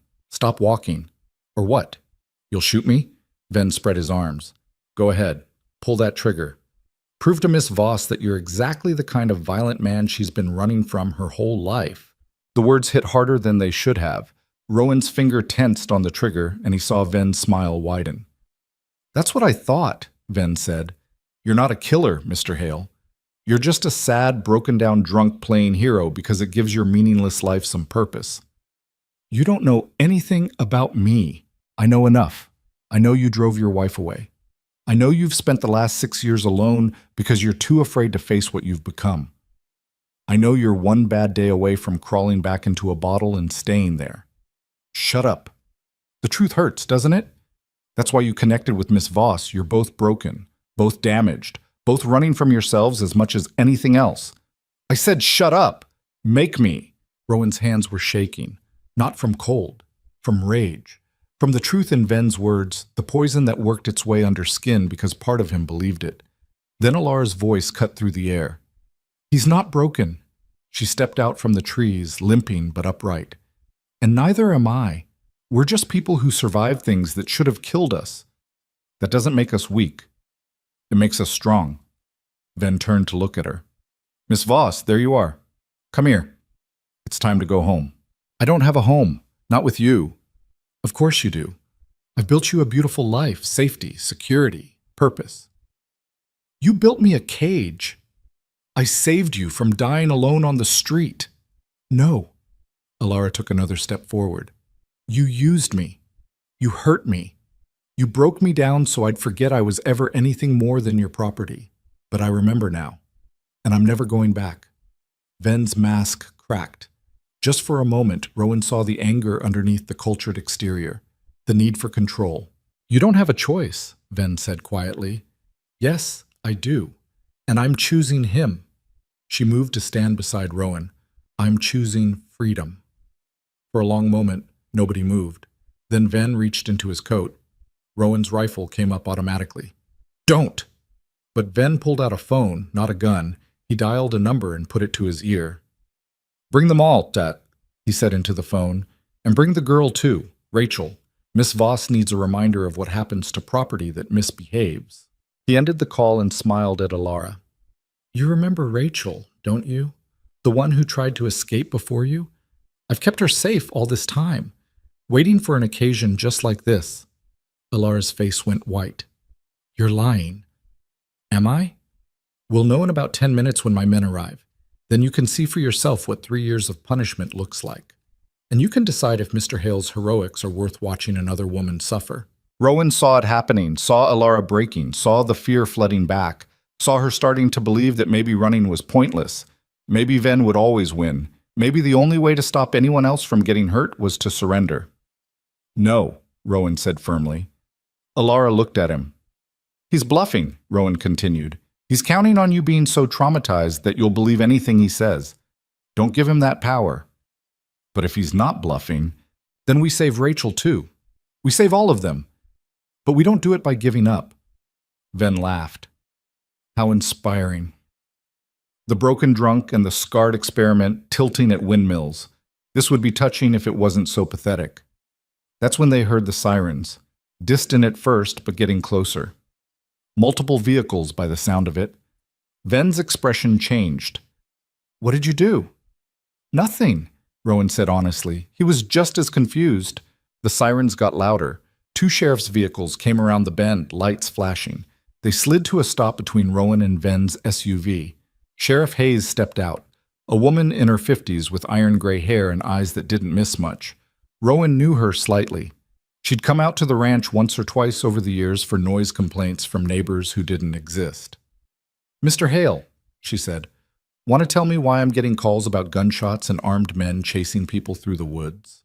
Rowan blinked. Who called you? Anonymous tip. Called it in about an hour ago. Hayes looked at Ven. And you are? Dr. Marcus Ven, I was just, save it, I know who you are. Hayes's expression hardened. We've been looking for you, doctor. Got a warrant out of Great Falls, something about kidnapping and false imprisonment. Ven went very still. I don't know what you're talking about. No? Then you won't mind coming down to the station and clearing this up. I want my lawyer. You'll get one after we process you. Hayes gestured to her deputy. Cuff him. As the deputy moved forward, Ven looked at Alara one last time. This isn't over. Yeah, Alara said quietly. It is. They took him away. Sheriff Hayes turned to Rowan and Alara as the deputy loaded Ven into the back of the patrol car. You two need medical attention? Alara nodded, still staring at the spot where Ven had been standing, like she couldn't quite believe he was actually gone. Her foot's got frostbite, Rowan said, and she's got a burn that needs looking at. I'm fine. You look half frozen and you're bleeding from your temple. Rowan touched his head and his fingers came away red. He hadn't even noticed. Probably hit a branch. Uh-huh. Get in the car, both of you. We'll sort this out at the hospital. They rode in the second patrol car, Rowan and Alara in the back seat with a blanket wrapped around them.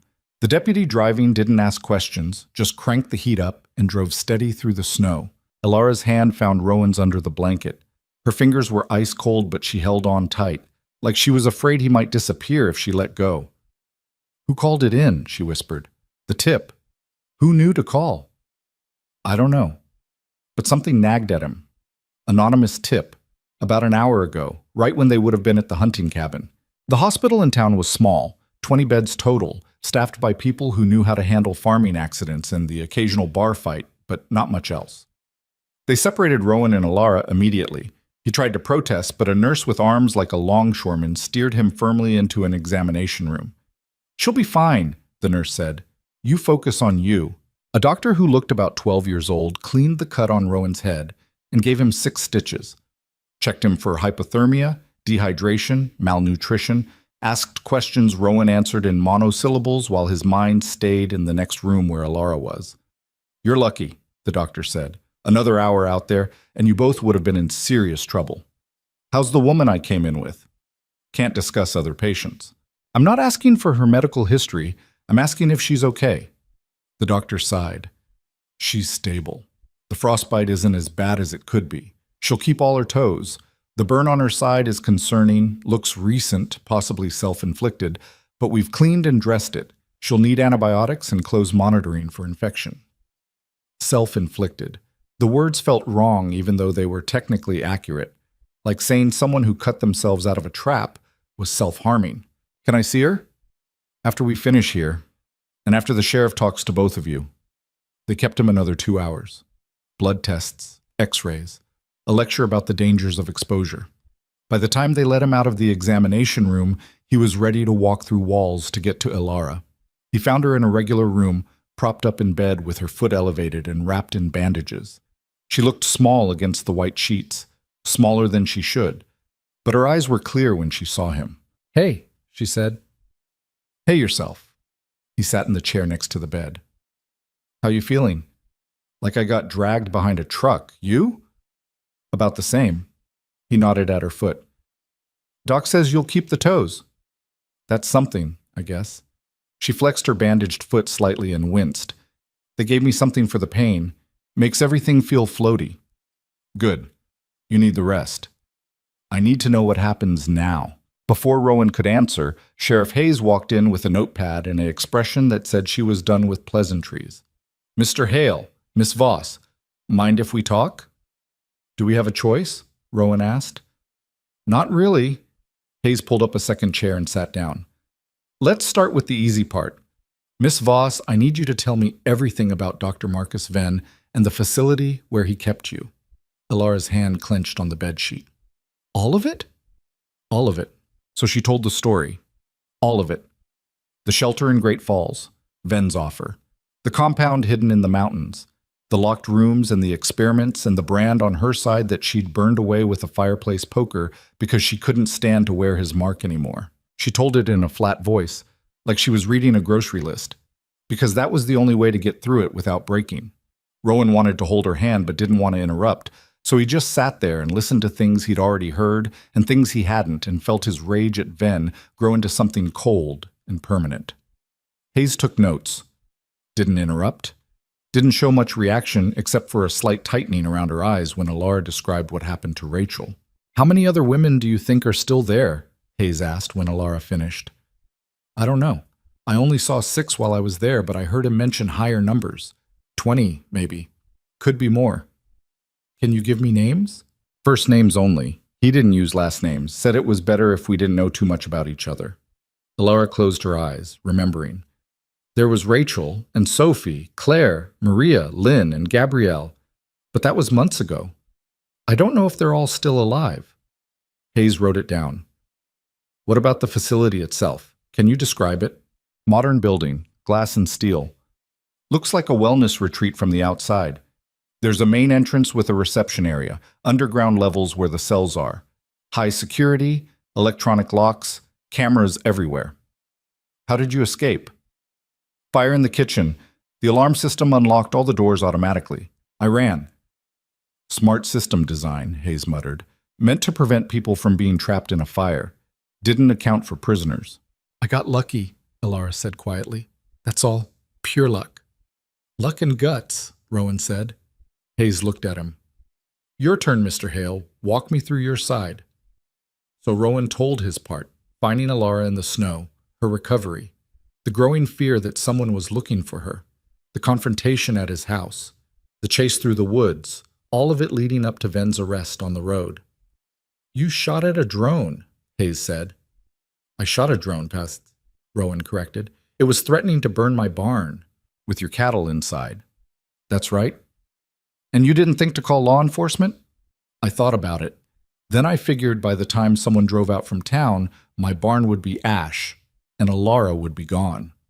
Hayes tapped her pen against the notepad. You know I could charge you with reckless endangerment, discharging a firearm in a threatening situation, half a dozen other things. But you won't. Why not? Because you're more interested in nailing Ven than you are in busting my chops over property defense. Hayes almost smiled. You always this mouthy? Only when I'm right. She shook her head and stood up. I'll need formal statements from both of you. Tomorrow, when you're more rested. In the meantime, we've got a team heading to the compound. If what Miss Voss says is true, we should have confirmation within 24 hours. It's true, Alara said. I believe you, but I need evidence that'll hold up in court. Ven's already lawyered up. This is going to be a fight. Let it be a fight, Rowan said. Long as it ends with him in a cell. Hayes headed for the door, then paused. Mr. Hale, that anonymous tip that brought us out there. Any idea who might have made that call? No idea. Funny thing, call came from a burner phone. Voice was disguised, some kind of electronic modulation. But whoever it was knew exactly where to send us. Knew about the armed men, knew about the situation at your ranch, knew things an outsider shouldn't know. Rowan felt something cold settle in his stomach. You think it was one of Ven's people? I think someone wanted him caught, and I think they made sure we had enough information to do it right. Hayes looked at Alara. You said there were other women at the compound. Any of them have access to phones? No, Ven kept all communication locked down. He was paranoid about us reaching the outside. Then maybe he wasn't paranoid enough. Hayes opened the door. Get some rest, both of you. I'll be back tomorrow. After she left, Rowan and Alara sat in silence for a long moment. Someone helped us, Alara said finally. Someone inside. Looks like it. Rachel, it had to be Rachel. She's the only one who would have known I'd run. The only one who would have cared enough to risk it. If she had access to a phone, why didn't she use it to escape herself? Alara's face crumpled slightly. Because she can't walk. Not anymore. Not after what Ven did to her. The weight of that settled over the room like a shroud. We're getting her out, Rowan said. All of them. Whatever it takes. You don't owe them anything. Maybe not. But I owe you. And you owe them. So that's how it works. A nurse came in to check Alara's vitals and shoo Rowan out. He protested, but the nurse was having none of it. Visiting hours are over. She needs rest, and you need to go home. I don't have a home, Rowan said. Ven's men trashed it. Then go to a motel. But you can't stay here. Alara caught his hand before he left. Don't go far. I'll be right outside. They'll have to drag me out of this hospital to get me any farther. Promise? Promise. He kept that promise.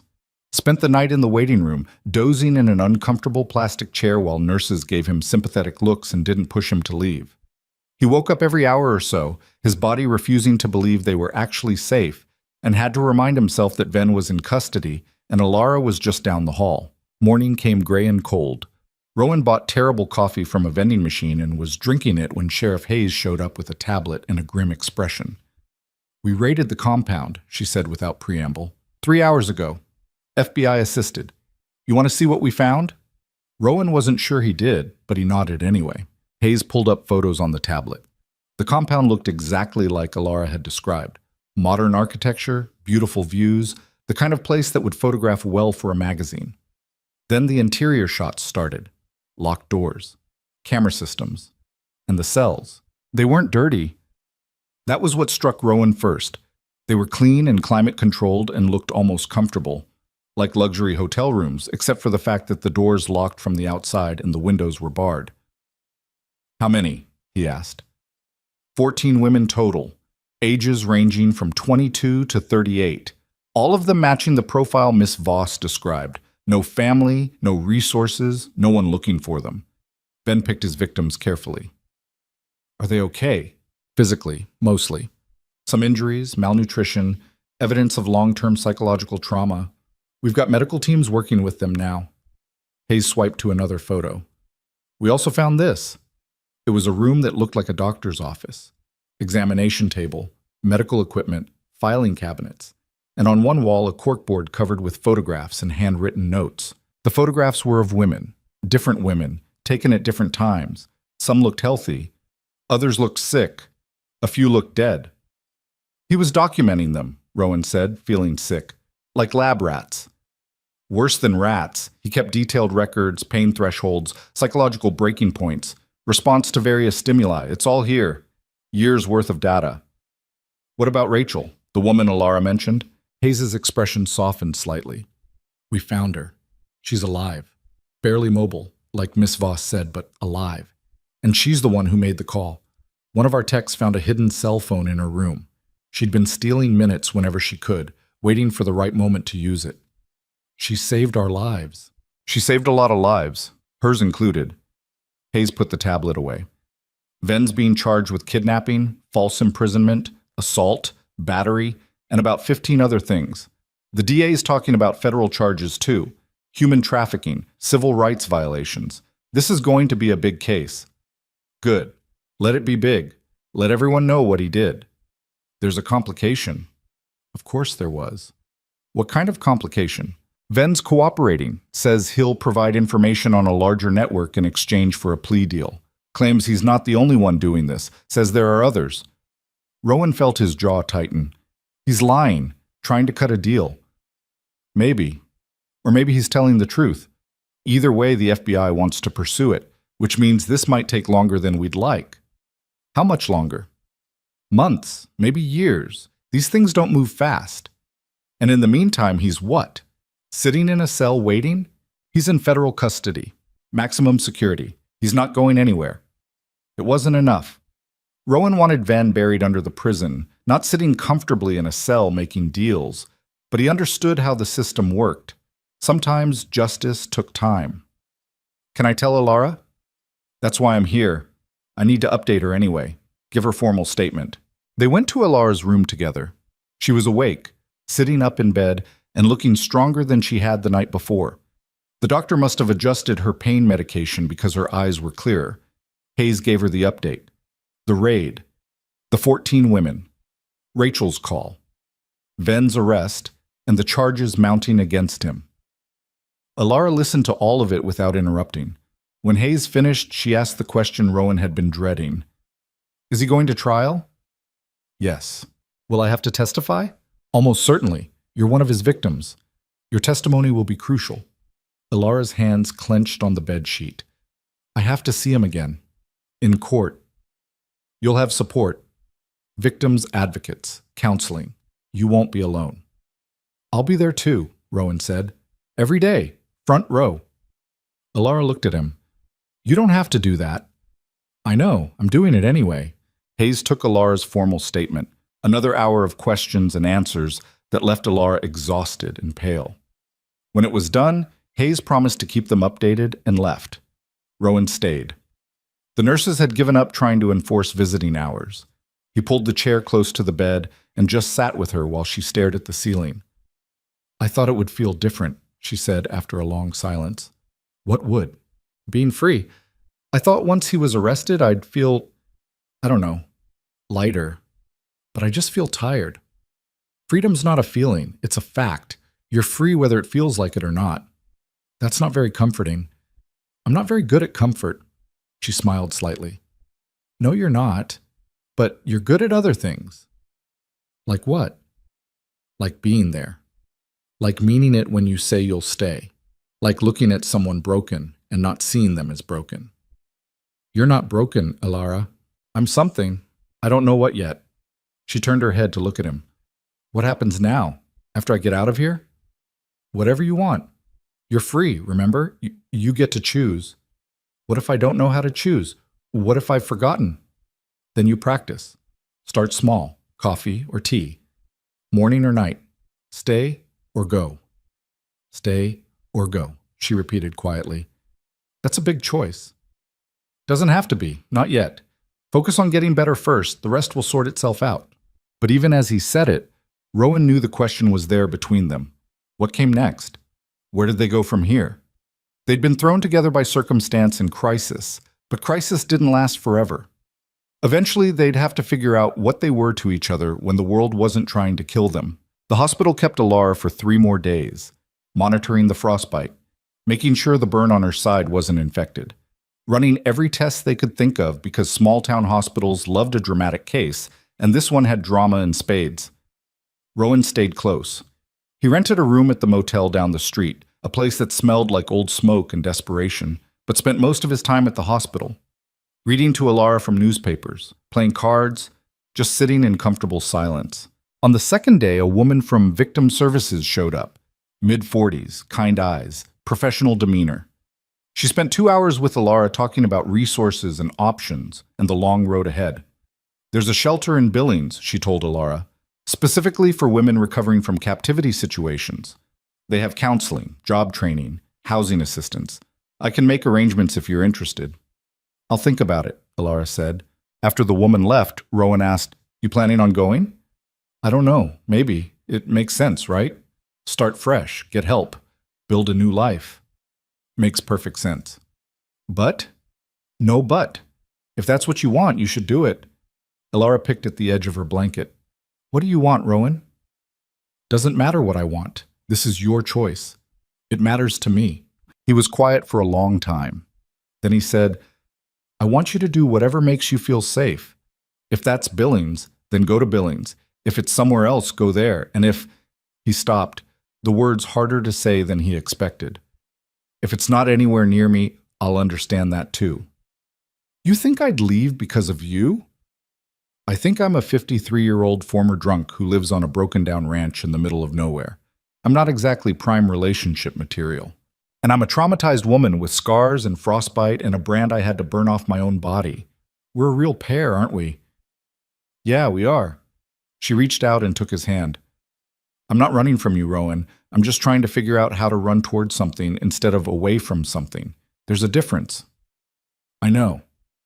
"Do you? Because you seem pretty convinced I'm going to disappear the first chance I get." The thought crossed my mind. "Then uncross it. I'm here. I'm staying here. At least until I figure out what here means." On the third day, they discharged Alara with a list of follow-up appointments and a prescription for antibiotics that cost more than Rowan made in a month. He paid it anyway, using a credit card he hadn't touched in years, and tried not to think about how he was going to pay it off. They stood in the hospital parking lot, Alara leaning on a cane the physical therapist had given her, both of them squinting in the bright winter sun. "Where to?" Rowan asked. "That's up to you. It's your truck."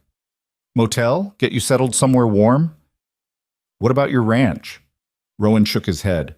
"It's a mess. Ven's men trashed it pretty good. Windows broken, furniture destroyed, probably half frozen by now.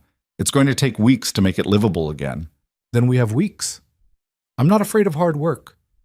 "Alara, I want to see it. I want to see your home, where you found me, where this all started." She leaned on the cane and met his eyes. "Take me home, Rowan." So he did. The drive took 40 minutes, the truck struggling through snow-packed roads that hadn't been plowed in days. The whole time, Rowan tried to prepare her for what she was about to see. "It's bad," he said. "Worse than I probably made it sound. I've seen bad before. Not like this." But when they pulled up to the ranch, even Rowan wasn't prepared for how bad it actually was. The front door hung off its hinges, windows were smashed, the porch had a section caved in where the battering ram had weakened the support. Snow had blown inside through the broken windows, creating drifts in the living room. Rowan parked the truck and just sat there, staring at the wreckage of the life he'd built. "I'm sorry," Alara said quietly. "Not your fault." "It is, though. They did this because of me. They did this because they're monsters. That's on them, not you." He opened the truck door. "Come on, let's see how bad it really is." Inside was worse. Furniture overturned, cushions slashed, his books, the few he owned, torn and scattered. The kitchen was destroyed, cabinets pulled off the walls, dishes smashed. Even the wood stove had been kicked over, scattering ash across the floor. Alara stood in the middle of the living room, turning slowly to take it all in. "Rowan, this is fixable," he said firmly. "It's all fixable." "How?" "Same way you fix anything, one piece at a time." He started with the door. got it back on its hinges using a screwdriver and determination. It wouldn't lock properly, but at least it would close. Then the windows. He found some plywood in the barn and nailed it over the broken glass. Not pretty, but it would keep the cold out. Alara insisted on helping despite her injured foot. She swept up broken glass, righted furniture, gathered his scattered books into a pile. They worked in silence, the only sounds their breathing and the wind outside. By nightfall, they'd made enough progress that one room, the kitchen, was almost functional. Rowan got the wood stove back in place and started a fire. The heat felt like a miracle. They sat on the floor because all the chairs were broken, eating canned soup heated over the fire, and Rowan realized this was the first time in years he'd felt like he was actually building something instead of just maintaining the slow decay. "Thank you," he said. Alara looked up from her soup. "For what?" "For being here. For helping. For not running when you had every reason to." "Where would I run to? This is the first place I've felt safe in 4 years. Even like this, broken and cold and half destroyed. Especially like this, because it's honest. Nothing hidden, nothing pretending to be more than it is." She set her soup down. "Ben's compound was beautiful, perfect, and it was the most horrible place I've ever been. This place is a wreck, and it's the closest thing to home I've had in a long time." Rowan didn't trust himself to speak, so he just nodded and went back to his soup. They slept on the floor that night, wrapped in the blankets that had survived Ven's men. Rowan took first watch out of habit, sitting by the door with the rifle across his lap, even though logically he knew no one was coming. Around midnight, Alara woke up. "You should sleep," she said. "I'll keep watch." "You need rest more than I do." "I've rested for 3 days. Your turn." He wanted to argue, but exhaustion was pulling at him like a tide. He handed her the rifle, showed her how to chamber a round if she needed to, then lay down on the floor. He was asleep in seconds. He woke to sunlight streaming through the plywood-covered windows and the smell of coffee. Alara was in the kitchen, heating water over the fire, somehow looking more at home than he'd ever felt in his own house. "Morning," she said when she saw he was awake. "Coffee's almost ready, and I found some eggs that weren't broken. Thought I'd try making breakfast." Rowan sat up, his back complaining about the hard floor. "You don't have to." "I want to. Let me do something useful." So he let her. And the eggs were good, better than anything he'd made in years. They ate together while the fire crackled and the morning light turned the snow outside into something almost beautiful. "Sheriff Hayes called," Alara said, "while you were asleep. She wants us to come to the station this afternoon. Says she has updates. Good updates or bad updates?" "She didn't say." They made the drive to town in the early afternoon, the truck's heater barely working. At the station, Hayes met them with news that was somehow both. The DA's office has formally charged Ven with 43 counts ranging from kidnapping to assault to human trafficking. The evidence is overwhelming. Documents, photographs, testimony from all 14 women. He's going away for a long time. "How long?" Rowan asked.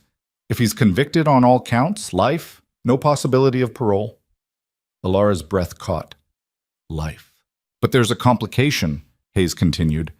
"His lawyers are pushing for a psychiatric evaluation. They're going to argue diminished capacity, that he was conducting research, not committing crimes, that he genuinely believed he was helping these women." "That's garbage," Rowan said. "I know, but it's garbage that might work. Ven's smart. He documented everything in a way that could be interpreted as medical research if you squint hard enough and ignore all the human rights violations." "So what does that mean for the trial?" "It means it's going to be a fight, and it means we need the testimony of every victim to be solid, consistent, unshakable." Hayes looked at Alara. "Which brings me to you. The DA wants to meet with you. Prepare you for what's coming. Are you willing?" Alara was quiet for a long moment. Then she said, "What about the other women? The ones from the compound? Most of them are willing to testify. A few are too traumatized. We're not pushing them." "What about Rachel? Rachel's one of our strongest witnesses. She wants to testify. Says she's been waiting 4 years for the chance." Alara nodded slowly. "Then yes, I'll testify. I'll do whatever it takes to make sure he never hurts anyone else." Hayes smiled. "I was hoping you'd say that." They spent the next 2 hours at the DA's office, going over Alara's testimony. The DA, a sharp woman named Patricia Chen, who looked like she ate defense attorneys for breakfast, walked Alara through every detail of her time at the compound. It was brutal. Rowan sat in the corner and watched Alara relive her trauma for the sake of building a case. Watched her hands shake when Chen asked about the brand. Watched her voice crack when she described what Ven had done to Rachel. But she didn't break. She answered every question clearly and calmly, like she was finally taking back the power Ven had stolen from her. When it was over, Chen looked impressed. "You're going to make an excellent witness, Miss Voss. The jury will believe you." "I hope so," Alara said quietly. "I need them to believe me." Outside in the parking lot, Alara finally let herself shake. Rowan caught her as her knees gave out and held her while she trembled. "I can't do this," she whispered. "I can't sit in a courtroom and look at him and relive all of it in front of strangers." "Yes, you can." "How do you know?" "Because you already did, just now, and you were incredible." "That was just practice. The real thing will be worse." "Maybe. But you won't be alone. I'll be right there. Rachel will be there. All the other women he hurt. We're all going to stand up and tell the truth. Together." She pulled back slightly to look at him. "Why are you doing this? You could walk away right now. Go back to your ranch. Forget any of this happened." "I could," Rowan agreed, "but I'm not going to." "Why not?" "Because for the first time in 6 years, I have a reason to stay." She kissed him then. Not desperate like at the creek, not scared like in the woods, just soft and certain, like a decision she'd made and was finally acting on. When she pulled back, she said, "I think I'm falling in love with you, Rowan Hale. I think I fell in love with you the moment I pulled you out of that snow. Just took me a while to admit it. We're a mess, you know that? Best kind of mess there is." They drove back to the ranch as the sun was setting, painting the snow in shades of gold and pink. The house was still broken, the windows were still boarded, but somehow it looked different, less like a ruin, more like a beginning. That night they lay on the floor again, wrapped in blankets and watching the fire. "What happens after the trial?" Alara asked. "When this is all over?" "Whatever we want. We could stay here, fix up the ranch, make it into something real. Or we could sell it, move somewhere else, start completely fresh." "What would you want to do?" Rowan thought about that. "I think I'd like to stay. This place has been my prison for 6 years. I'd like to turn it into something different, something good." "Like what?" "Like a home, a real one, where people are welcome, where broken things get fixed instead of thrown away." Alara smiled. "I like that." "Yeah?" "Yeah." She moved closer, resting her head on his shoulder. "I think I'd like to help you build that, if you'll have me." "I'll have you," Rowan said, "for as long as you want to stay. That might be a very long time. I'm counting on it." Outside, the wind picked up, howling around the house like it was testing the repairs they'd made. But the plywood held, the door stayed closed, the fire kept burning, and inside 2 broken people held each other and started believing that maybe, just maybe, they could build something better from the pieces. The months that followed were harder than either of them expected. Not because of Ven, though his presence loomed over everything like a shadow they couldn't quite shake, but because healing turned out to be messier than surviving ever was. Alara had nightmares, bad ones. She'd wake up screaming, convinced she was back in the compound, and Rowan would have to talk her down from the panic, remind her where she was, who she was with. Some nights it worked quickly. Other nights it took hours. Rowan had his own demons. The drinking had been quiet for 6 years, but the urge came back with a vengeance when the stress mounted. He'd find himself standing in the liquor aisle at the grocery store, staring at bottles and remembering how easy it used to be to make everything go away. He never bought anything. But the wanting was there, constant and patient.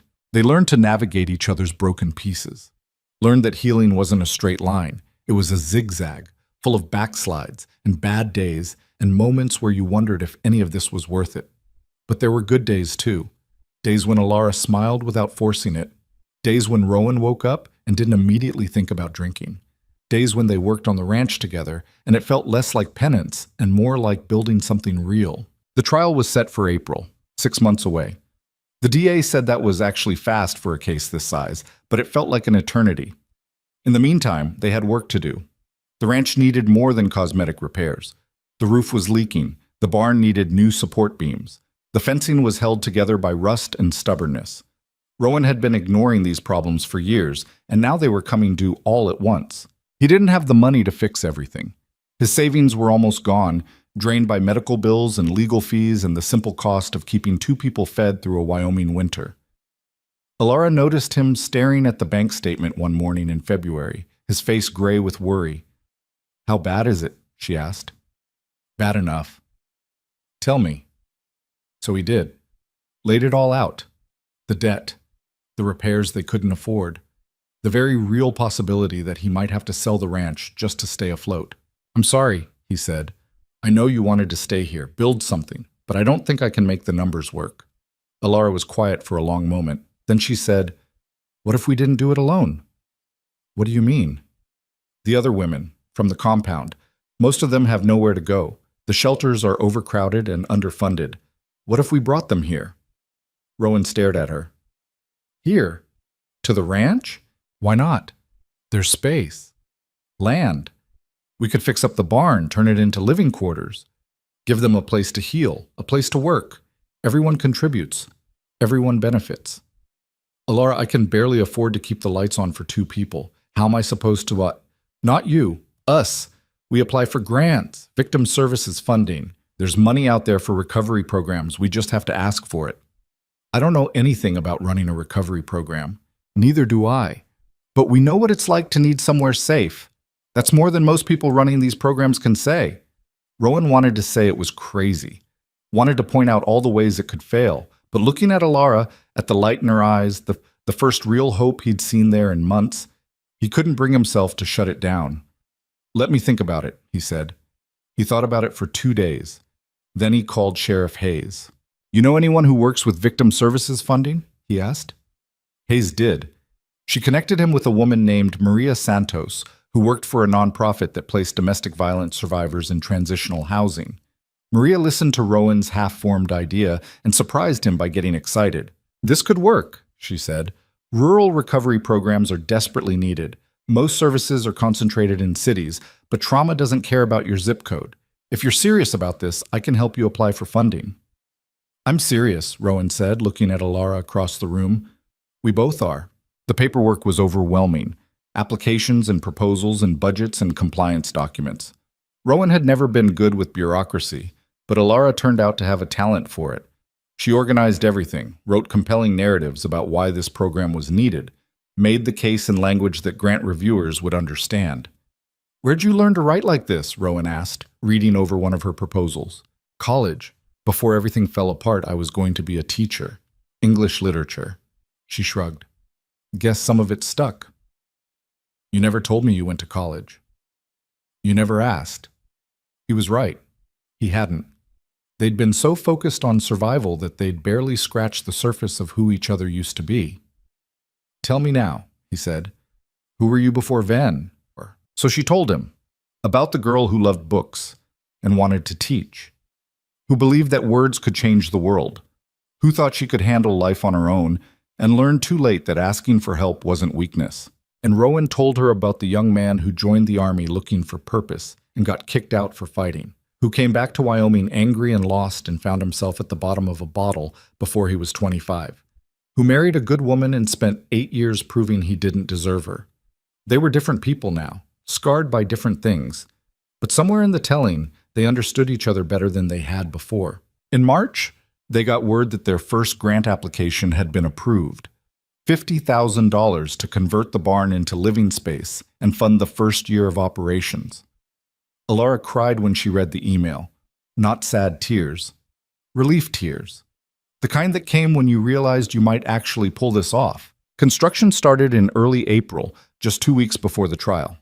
A local contractor, a gruff man named Pete, who'd known Rowan's father, agreed to do the work at cost. He brought a crew of 3, and they turned the barn into something Rowan barely recognized. Separate rooms with real doors that locked from the inside. A kitchen. Bathrooms with actual hot water. Insulation and heat and windows that let in light without letting in cold. "It's not fancy," Pete said on the last day of construction, "but it's solid, should hold up fine." It was more than solid. It was beautiful in a functional, honest way that reminded Rowan of what Alara had said months ago, nothing pretending to be more than it was. The trial started on a Monday in late April. The courthouse in Great Falls was a stern brick building that looked like it had been designed to make people feel small. Rowan hated it on sight. They arrived early with Patricia Chen, the DA, who walked them through what to expect. The jury selection, the opening statements, the parade of witnesses who would lay out Ven's crimes in excruciating detail. "It's going to be hard," Chen warned. "His lawyers are good. They're going to try to discredit every witness, poke holes in every story. They'll paint Ven as a misguided researcher, and you all as willing participants who changed your minds after the fact." "Let them try," Alara said quietly. The courtroom was packed, media from across the state, victim advocates, and 14 women who'd survived Ven's compound, sitting together in 2 rows like they were still trying to protect each other. Rowan recognized Rachel immediately. She was in a wheelchair, her legs motionless beneath a blanket, but her eyes were sharp and clear. When she saw Alara, she smiled, the kind of smile that said, "We made it." Ven was brought in wearing a suit that probably cost more than Rowan's truck. He looked calm, composed, like this was just another day at the office. Alara's hand found Rowan's and squeezed so hard it hurt. "I'm here," he whispered, "right here." The trial lasted 3 weeks, 21 days of testimony and evidence and legal maneuvering that made Rowan's head spin. The prosecution went first. Chen was methodical, building her case piece by piece. She showed photographs of the compound, played video footage from Ven's security cameras, read excerpts from his research notes that detailed pain thresholds and breaking points like he was discussing lab results. Then came the witnesses. All 14 women took the stand, one by one, and told their stories. They talked about how Ven had found them, at shelters, soup kitchens, bus stations, places where desperate people gathered. They described his initial kindness, his promises of help and safety, and then they described what happened after the doors locked. The defense attorney, a slick man named Garrison who smiled too much, tried to shake them, questioned their memories, suggested they'd misinterpreted Ven's intentions, implied they'd agreed to participate in research and were only crying foul now because they wanted money. Some of the women faltered under his questioning, got confused or emotional or angry, but they didn't break. Every single one of them held firm on the core truth. Ven had imprisoned them, hurt them, treated them like property. Rachel's testimony was the most powerful. She wheeled herself to the witness stand and spent 4 hours detailing what Ven had done to her after her escape attempt. The punishment that had left her unable to walk, the months of isolation and pain. Garrison tried to suggest she'd injured herself. Rachel looked at him with contempt and said, "You think I destroyed my own spine? For what? Attention? Money? I was a mechanic before Ven. I built things with my hands, and now I can't even stand up to brush my teeth. You tell me what possible reason I'd have to do that to myself." The jury looked sick. 2 of them were crying. Alara testified on day 16. Rowan sat in the front row and watched her take the stand with her head high and her hands steady. Chen walked her through her story gently. How she'd met Ven, what he'd promised, what he'd done. The brand on her ribs that she'd burned away with a fireplace poker because she refused to wear his mark anymore. "Can you show the jury?" Chen asked. Alara stood and lifted her shirt just enough to reveal the scar. The courtroom went silent. Even the judge looked shaken. Then came Garrison's cross-examination. He was gentler with Alara than he'd been with the others. Maybe he could see the jury's sympathy and knew pushing too hard would backfire, but he still tried. "Miss Voss, you signed a contract agreeing to participate in Dr. Ven's research program, correct?" "I signed a paper he put in front of me, yes." "And did you read that contract before signing?" "I tried, but I was sick, coughing so bad I could barely breathe. He said the contract was just formality, that I could read it later after I got settled." "But you did eventually read it." "He never gave me a copy. When I asked, he said I didn't need one, that he was keeping it safe." "So you have no proof this contract even exists?" Chen objected. The judge sustained, but Garrison had made his point, or tried to. "Miss Voss, you've described Dr. Ven as cruel and sadistic, but he also provided you with food, shelter, and medical care for 3 years, correct?" "He kept me alive so he could keep hurting me. That's not care. That's maintenance. Someone in the gallery gasped. Garrison looked annoyed. You're very articulate, Miss Voss. College educated? Some college. So you're intelligent, capable. Why didn't you simply ask to leave? Alara's face went hard. I did ask. Every day for the first year. He said I'd signed a contract and was legally obligated to complete the program. When I tried to leave anyway, he locked my door. When I broke the lock, he added cameras. When I covered the cameras, he took away my food. Every attempt I made to escape, he countered. By the end, I wasn't asking anymore. I was just trying to survive. Yet you did escape. During a fire. Yes. A fire you could have started yourself. The implication hung in the air. Chen objected immediately, but the damage was done. I didn't start that fire, Alara said firmly. And even if I had, what does that say about your client's compound? That the only way out was through flames? Garrison had no response to that. The defense's case was exactly what Chen had predicted. Expert witnesses who testified that Ven's research methods, while unconventional, weren't illegal. Character witnesses who described him as dedicated and brilliant. A psychologist who suggested Ven might have a personality disorder that prevented him from understanding the harm he was causing. Ven himself took the stand on day 19. He was calm, measured, professional. He admitted to making mistakes. Errors in judgment, he called them, but insisted his intentions had been pure. I wanted to understand trauma, he said, to develop better treatments for survivors. Yes, my methods were unorthodox. Yes, I should have been more transparent about the nature of the research, but I genuinely believed I was helping these women heal. By locking them in cells, Chen asked on cross-examination, by providing them with structure and safety. Many of these women came from chaotic, dangerous situations. The controlled environment was therapeutic. By branding them? That was a mistake. I recognize that now. But in the moment, I believed creating a permanent marker would help solidify their identity as survivors. A badge of honor, if you will. A badge of honor you put on their bodies without consent. They consented to the program, under duress. That's your interpretation. Chen spent 2 days dismantling Ven's testimony, showing where his story contradicted the evidence, highlighting the cruelty that couldn't be explained away by good intentions. By the end, even Ven's lawyers looked uncomfortable. Closing arguments came on day 20. Chen spoke first, laying out the mountain of evidence against Ven. The testimony. The documents. The 14 women whose lives he'd destroyed. This case isn't complicated, she told the jury. Dr. Ven imprisoned these women. He hurt them. He treated them like objects for his own gratification disguised as research. The only question you need to answer is simple. Do we, as a society, allow this? Do we say that some people are less deserving of freedom because they're vulnerable? Because they made the mistake of trusting the wrong person? I don't think we do. I think we say that everyone has the right to liberty. And when someone takes that away, we hold them accountable. Garrison's closing was eloquent but hollow. He tried to paint Ven as a flawed genius who'd crossed ethical lines but hadn't committed crimes. He suggested the women had misremembered or exaggerated. He asked for reasonable doubt. The jury deliberated for 8 hours.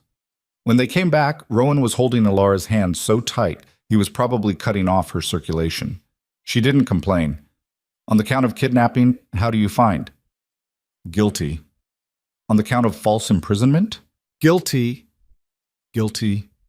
Guilty. Guilty. 43 times, the foreman said the word. 43 counts, all guilty. Ven's face didn't change. He just sat there, perfectly still, like he was observing his own conviction from a distance. The women in the gallery started crying. Rachel was sobbing, her whole body shaking. Other women were hugging each other, holding on like they were the only things keeping each other upright. Alara just sat there, tears streaming down her face, not making a sound. Sentencing came 2 weeks later. The judge looked tired, like the weight of this case had aged him. He read through the counts methodically, then looked at Ven. Dr. Ven, you used your education and position to prey on vulnerable women. You imprisoned them, tortured them, treated them as less than human. I've been on the bench for 30 years, and I've never seen a case quite like this. The cruelty, the calculation, the complete absence of remorse. Ven started to speak. The judge cut him off. You'll have your chance to appeal, but for now I'm sentencing you to life in prison without the possibility of parole on the kidnapping charges. Additional consecutive sentences on the remaining counts. You will spend the rest of your natural life in federal custody. May you find in prison the same mercy you showed these women, which is to say, none at all. The gavel came down. It was over. Outside the courthouse, reporters swarmed them, cameras and microphones, and shouted questions. Rowan put his arm around Alara and pushed through without saying anything. They'd said enough. The verdict spoke for itself. They met the other women at a restaurant across the street, a small place that had agreed to close to the public for the afternoon so they could have privacy. 14 women and Rowan sitting around pushed-together tables, eating mediocre food and drinking cheap wine, and crying and laughing and trying to process what had just happened. Rachel raised her glass. To freedom, they echoed. And to Alara, Rachel continued. Who ran first? Who showed the rest of us it was possible? I didn't do it alone, Alara said. You called for help. You saved us. We saved each other, Rachel said firmly. That's how this works. They talked late into the afternoon, made plans, exchanged phone numbers, promised to stay in touch. Some of them were going to the shelter in Billings. Others had family they were trying to reconnect with. 3 of them, including Rachel, asked about the ranch. We heard you're starting a program, Rachel said. Recovery housing. Is that real? It's real, Alara confirmed. We've got space for 8 right now. Once we get more funding, we can expand. I'd like to come. If there's room. There's room, Rowan said. There's always room. They drove back to the ranch that night in comfortable silence. The trial was over. Ven was locked away. The women were free.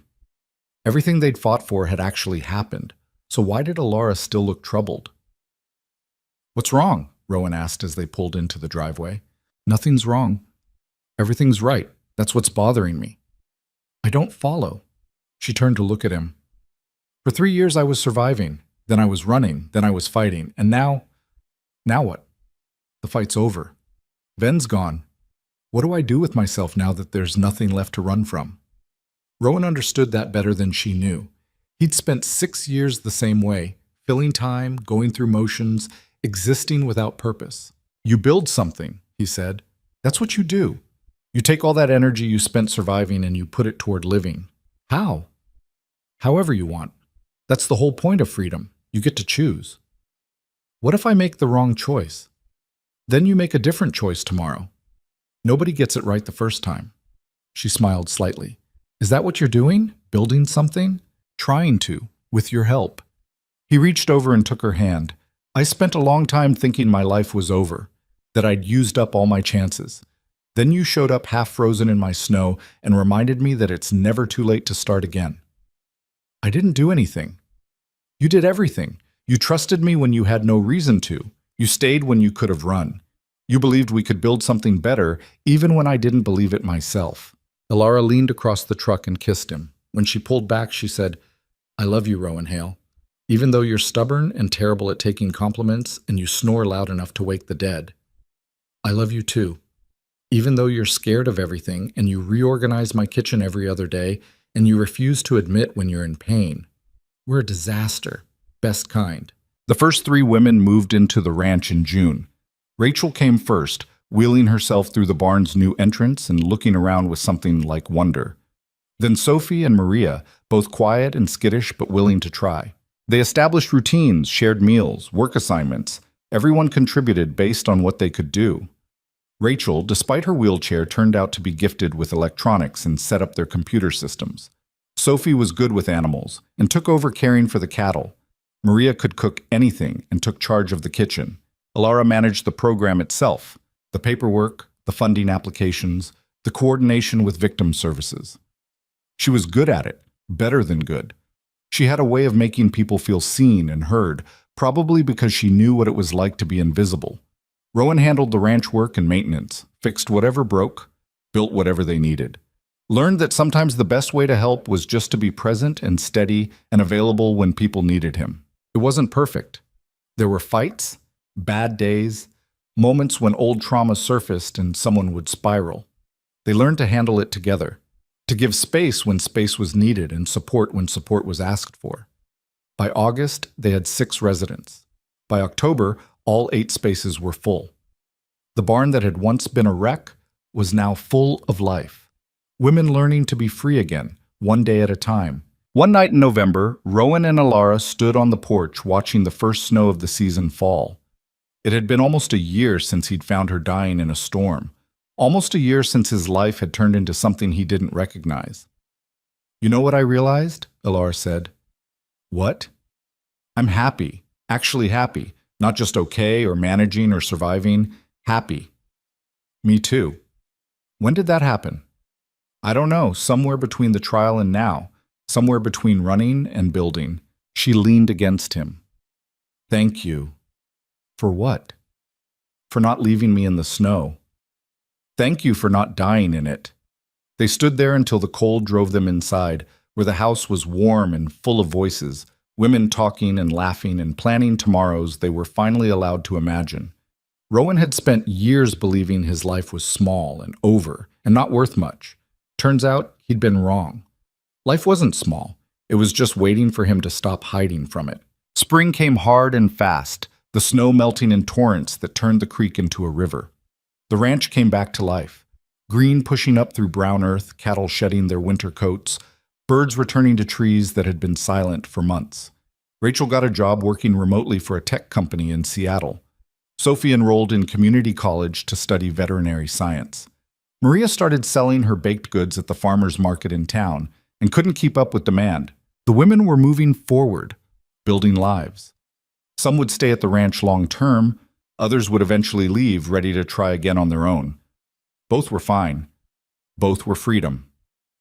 In April, exactly 1 year after the trial, Alara and Rowan drove to Great Falls to meet with Patricia Chen. She had news. Ven's appeal was denied, Chen said. All 43 counts upheld, he's never getting out. Good, Alara said simply. There's more.